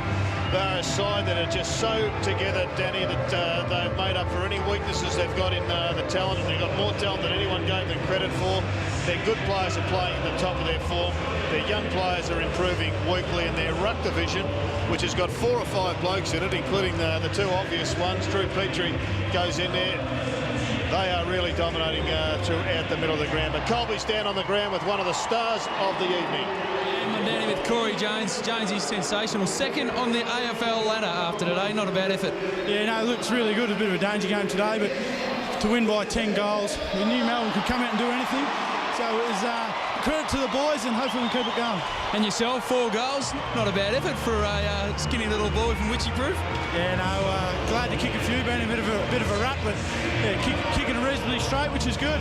And you think we finally got some respect in this league, because all I've heard all week is you're just chasing respect. You get there yet? Well, hopefully, but no, we'll stick at it. We've got, I think, 6 games to go, and hopefully we can keep doing the things we're doing, and yeah, finish up there. The back line's been sensational, hasn't it? They, Mickey Ferrito and really all working together pretty hard, aren't they? Yeah, I think Neek's only kicked 1 goal, so Spud's been really good for us this year, and Praddy and guys like that just give their opponent not much, and they also create a bit of run. So no, it's once we keep working together, it's going really well. Thanks, mate, because your speaking's really improved. Congratulations on the engagement too, mate. There's a stitch up there, gentlemen. Thank you, Lee. As you chat with Corey Jones, Melbourne fans and Kangaroo fans rightfully acknowledging Russell Robertson. Disappointment today, but a terrific 200-game AFL career. The Kangaroos celebrate with their supporters. They may be few in number compared to some of the more higher profile Melbourne clubs, but they're very, very loud. They're enjoying this tonight. How far can they go, Dan? They're a complete team, Clinton. I love the way they sacrifice their game for each other. Their midfield's strong. I love their defence. They're quick and powerful. Their forwards, they really do give a lot of help for each other. Ferrito, to me, he's also been a great player. Let's hear from him with Lee. Yeah, he's a great player. Mickey, one of the most important players in this team, and your form's been sensational. Oh, I don't know about that, mate, but the pressure up the ground's been fantastic, and you'll know it makes the job a hell of a lot easier when the boys are on song up there, and they have been, so it makes it great for us. And what's been the difference this year? The improvement's been all over the ground, really, hasn't it? Yeah, it has been. We're moving the ball a bit quicker, and we did a tough pre-season and everything, and the boys are just confident now. We're up and running, so hopefully we can keep that up. Well, mate, you're playing all the big guns. All the best for the rest of the year. No worries. Thank you. I'll send a quick cheerio to Jack, who's in hospital. It's all the best, mate, and hope you get better soon. Good on you, buddy. Well, cheerios for ill friends, engagement announcements. We're doing it all here. Well, good luck to Jack, because he would have been pumped up on the back of that one. We'll come back, wrap it up as the Kangaroos celebrate a 64-point victory on Fox Sports AFL Sunday Night Football.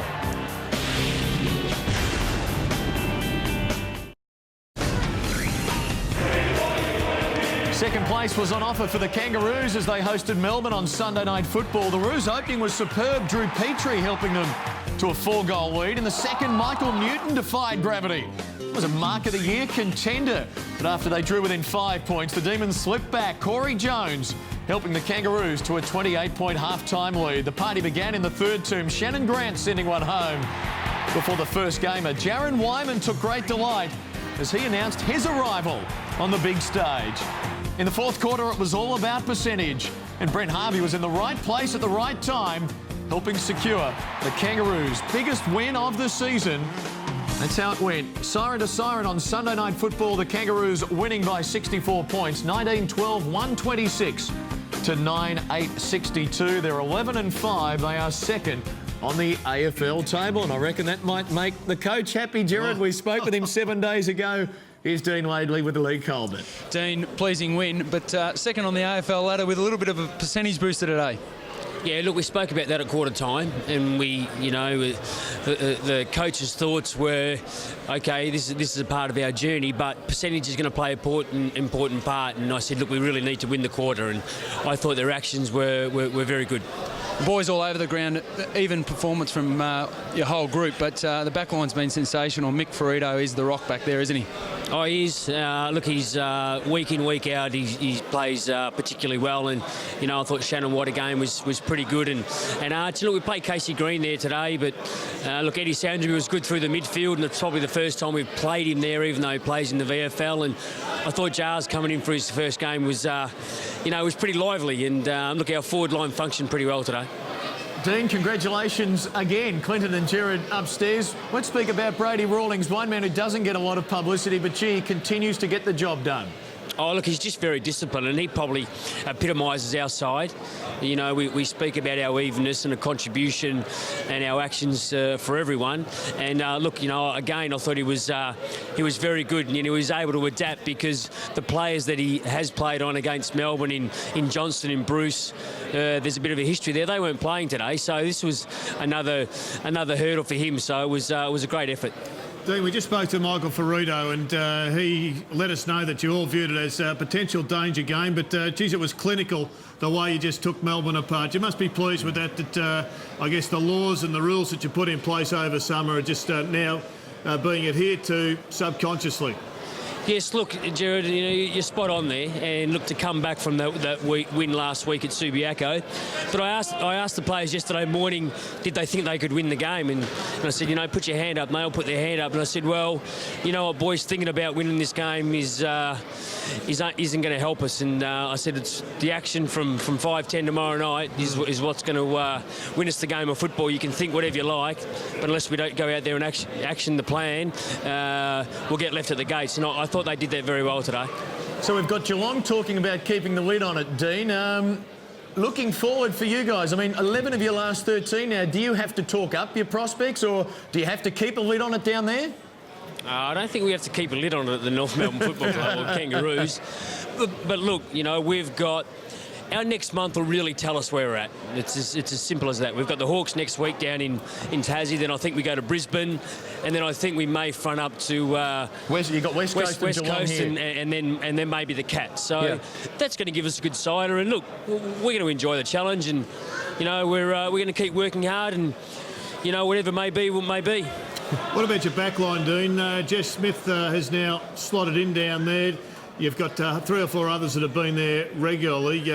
Daniel Pratt, Ferrito. It's a pretty solid performance down there. Pretty solid team within the team. Yeah, they have. Particularly Pratt. You know, Jess Smith. You know, Newton was causing us a bit of concern early on, and him to be able to go back in size and shape, and then with Watt and Ferrito back there, and you know, we're able to change the other couple of positions around. But probably those 4 or 5 have been a real cornerstone for us. And look. We sort of looked at it during the pre-season and thought, these are the guys that are going to carry us forward in these areas. These are the guys that we're really going to train up, and, you know, they've been very good. Appreciate your time, Dean. Again, congratulations. Well done. Okay, thank you. 11 of their last 13 after they started the year 0-3. The only losses in that time, trip west to take on the Eagles and a game at the Gold Coast, which they lost to the Adelaide Crows. Jones with 4, McMahon with 3, Petrie with 3, Brent Harvey kicked 3 goals and had it 28 times. Jess Sinclair with 28 for the Kangaroos, while for Melbourne, disappointment for Russell Robertson in his 200th game with a couple of goals and 2 for Michael Newton. So the margin was 64 points in the end, which helps the Kangaroos by way of percentage. It was far and away their best win for the season. They are a game clear in terms of second place, but as Dean said, the margin for error slim when they've got a tough month of footy coming up, including those games against Hawthorn and the Eagles and Geelong. That's how it stands right now with 6 games to go. They're second on the ladder. The percentage now, 105.8. A lot of people will still not believe where they're at, but winning form is the only form, and that sort of form suggests that they're going to win at least 50% of the next month. They may even win the whole lot. They are capable of beating the top sides, Clinton, and whilst as we get closer to the finals, I think the Kangaroos will just prove to most people that they are a worthy top 4 contender. And they've got Hawthorn next week, and they've got, as we say, the defensive players to pick up those Hawk tools in the likes of Franklin and Roughead. It's going to be a very tough match for Hawthorn. We've seen them a lot in recent times. They're probably in a bit of a flat spot. They haven't played great footy for the best part of 4 weeks, so they'll be keen to atone. And the Kangaroos, despite the fact that they just slaughtered the Demons, you know, they are heading towards a bit of a flat one. So once again, it's going to be a tight one. And for the Demon fans watching, and obviously plenty watching because there weren't a lot here at the crowd, a crowd of just over 20,000. Disappointment for Russell Robertson in game number 200. Well, you've got to put that into context of 200 terrific games as you know, as a player for the Demons. He's always been one to give them plenty of thrills. He's played in some pretty good eras, played a lot of finals for the Demons. Sad that it was a result that he'd rather forget, but that soon diminishes. When he finishes his career, he'll be happy to look back as a one-club player and a good player. And they'll be taking on Port Adelaide at Amy Stadium next week. Round 17, a beauty. Bulldogs, Eagles here Friday night. Saturday afternoon, Carlton and St Kilda. So the Saints a chance to get to 9 and 8 and work their way into the finals. Are Fremantle still in the finals mix? Well, we'll find out. 4 o'clock Eastern next Saturday afternoon. They'll try to end Geelong's winning run on Fox Sports AFL. Saturday night, Collingwood meet Brisbane. Suddenly the Lions are half a sniff. Sydney host Richmond. And then on Sunday, our doubleheader starting from 1 o'clock Eastern, Hawthorn and the Kangaroos, followed by Port Adelaide and Melbourne. Essendon will meet Adelaide at the Telstra Dome. For more details, log on to foxsports.com.au. I'll return tomorrow night with the winners from 7:30, leading into On the Couch with Jared, Mike and Robert.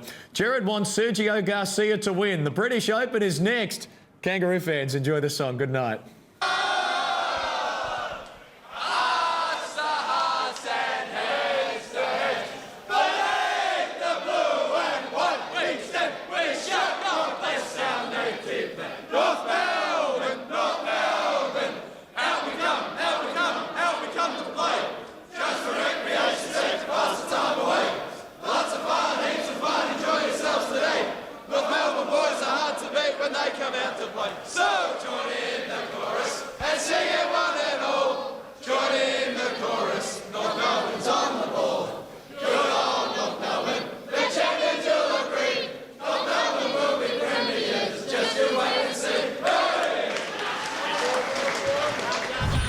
This has been a Fox Sports production.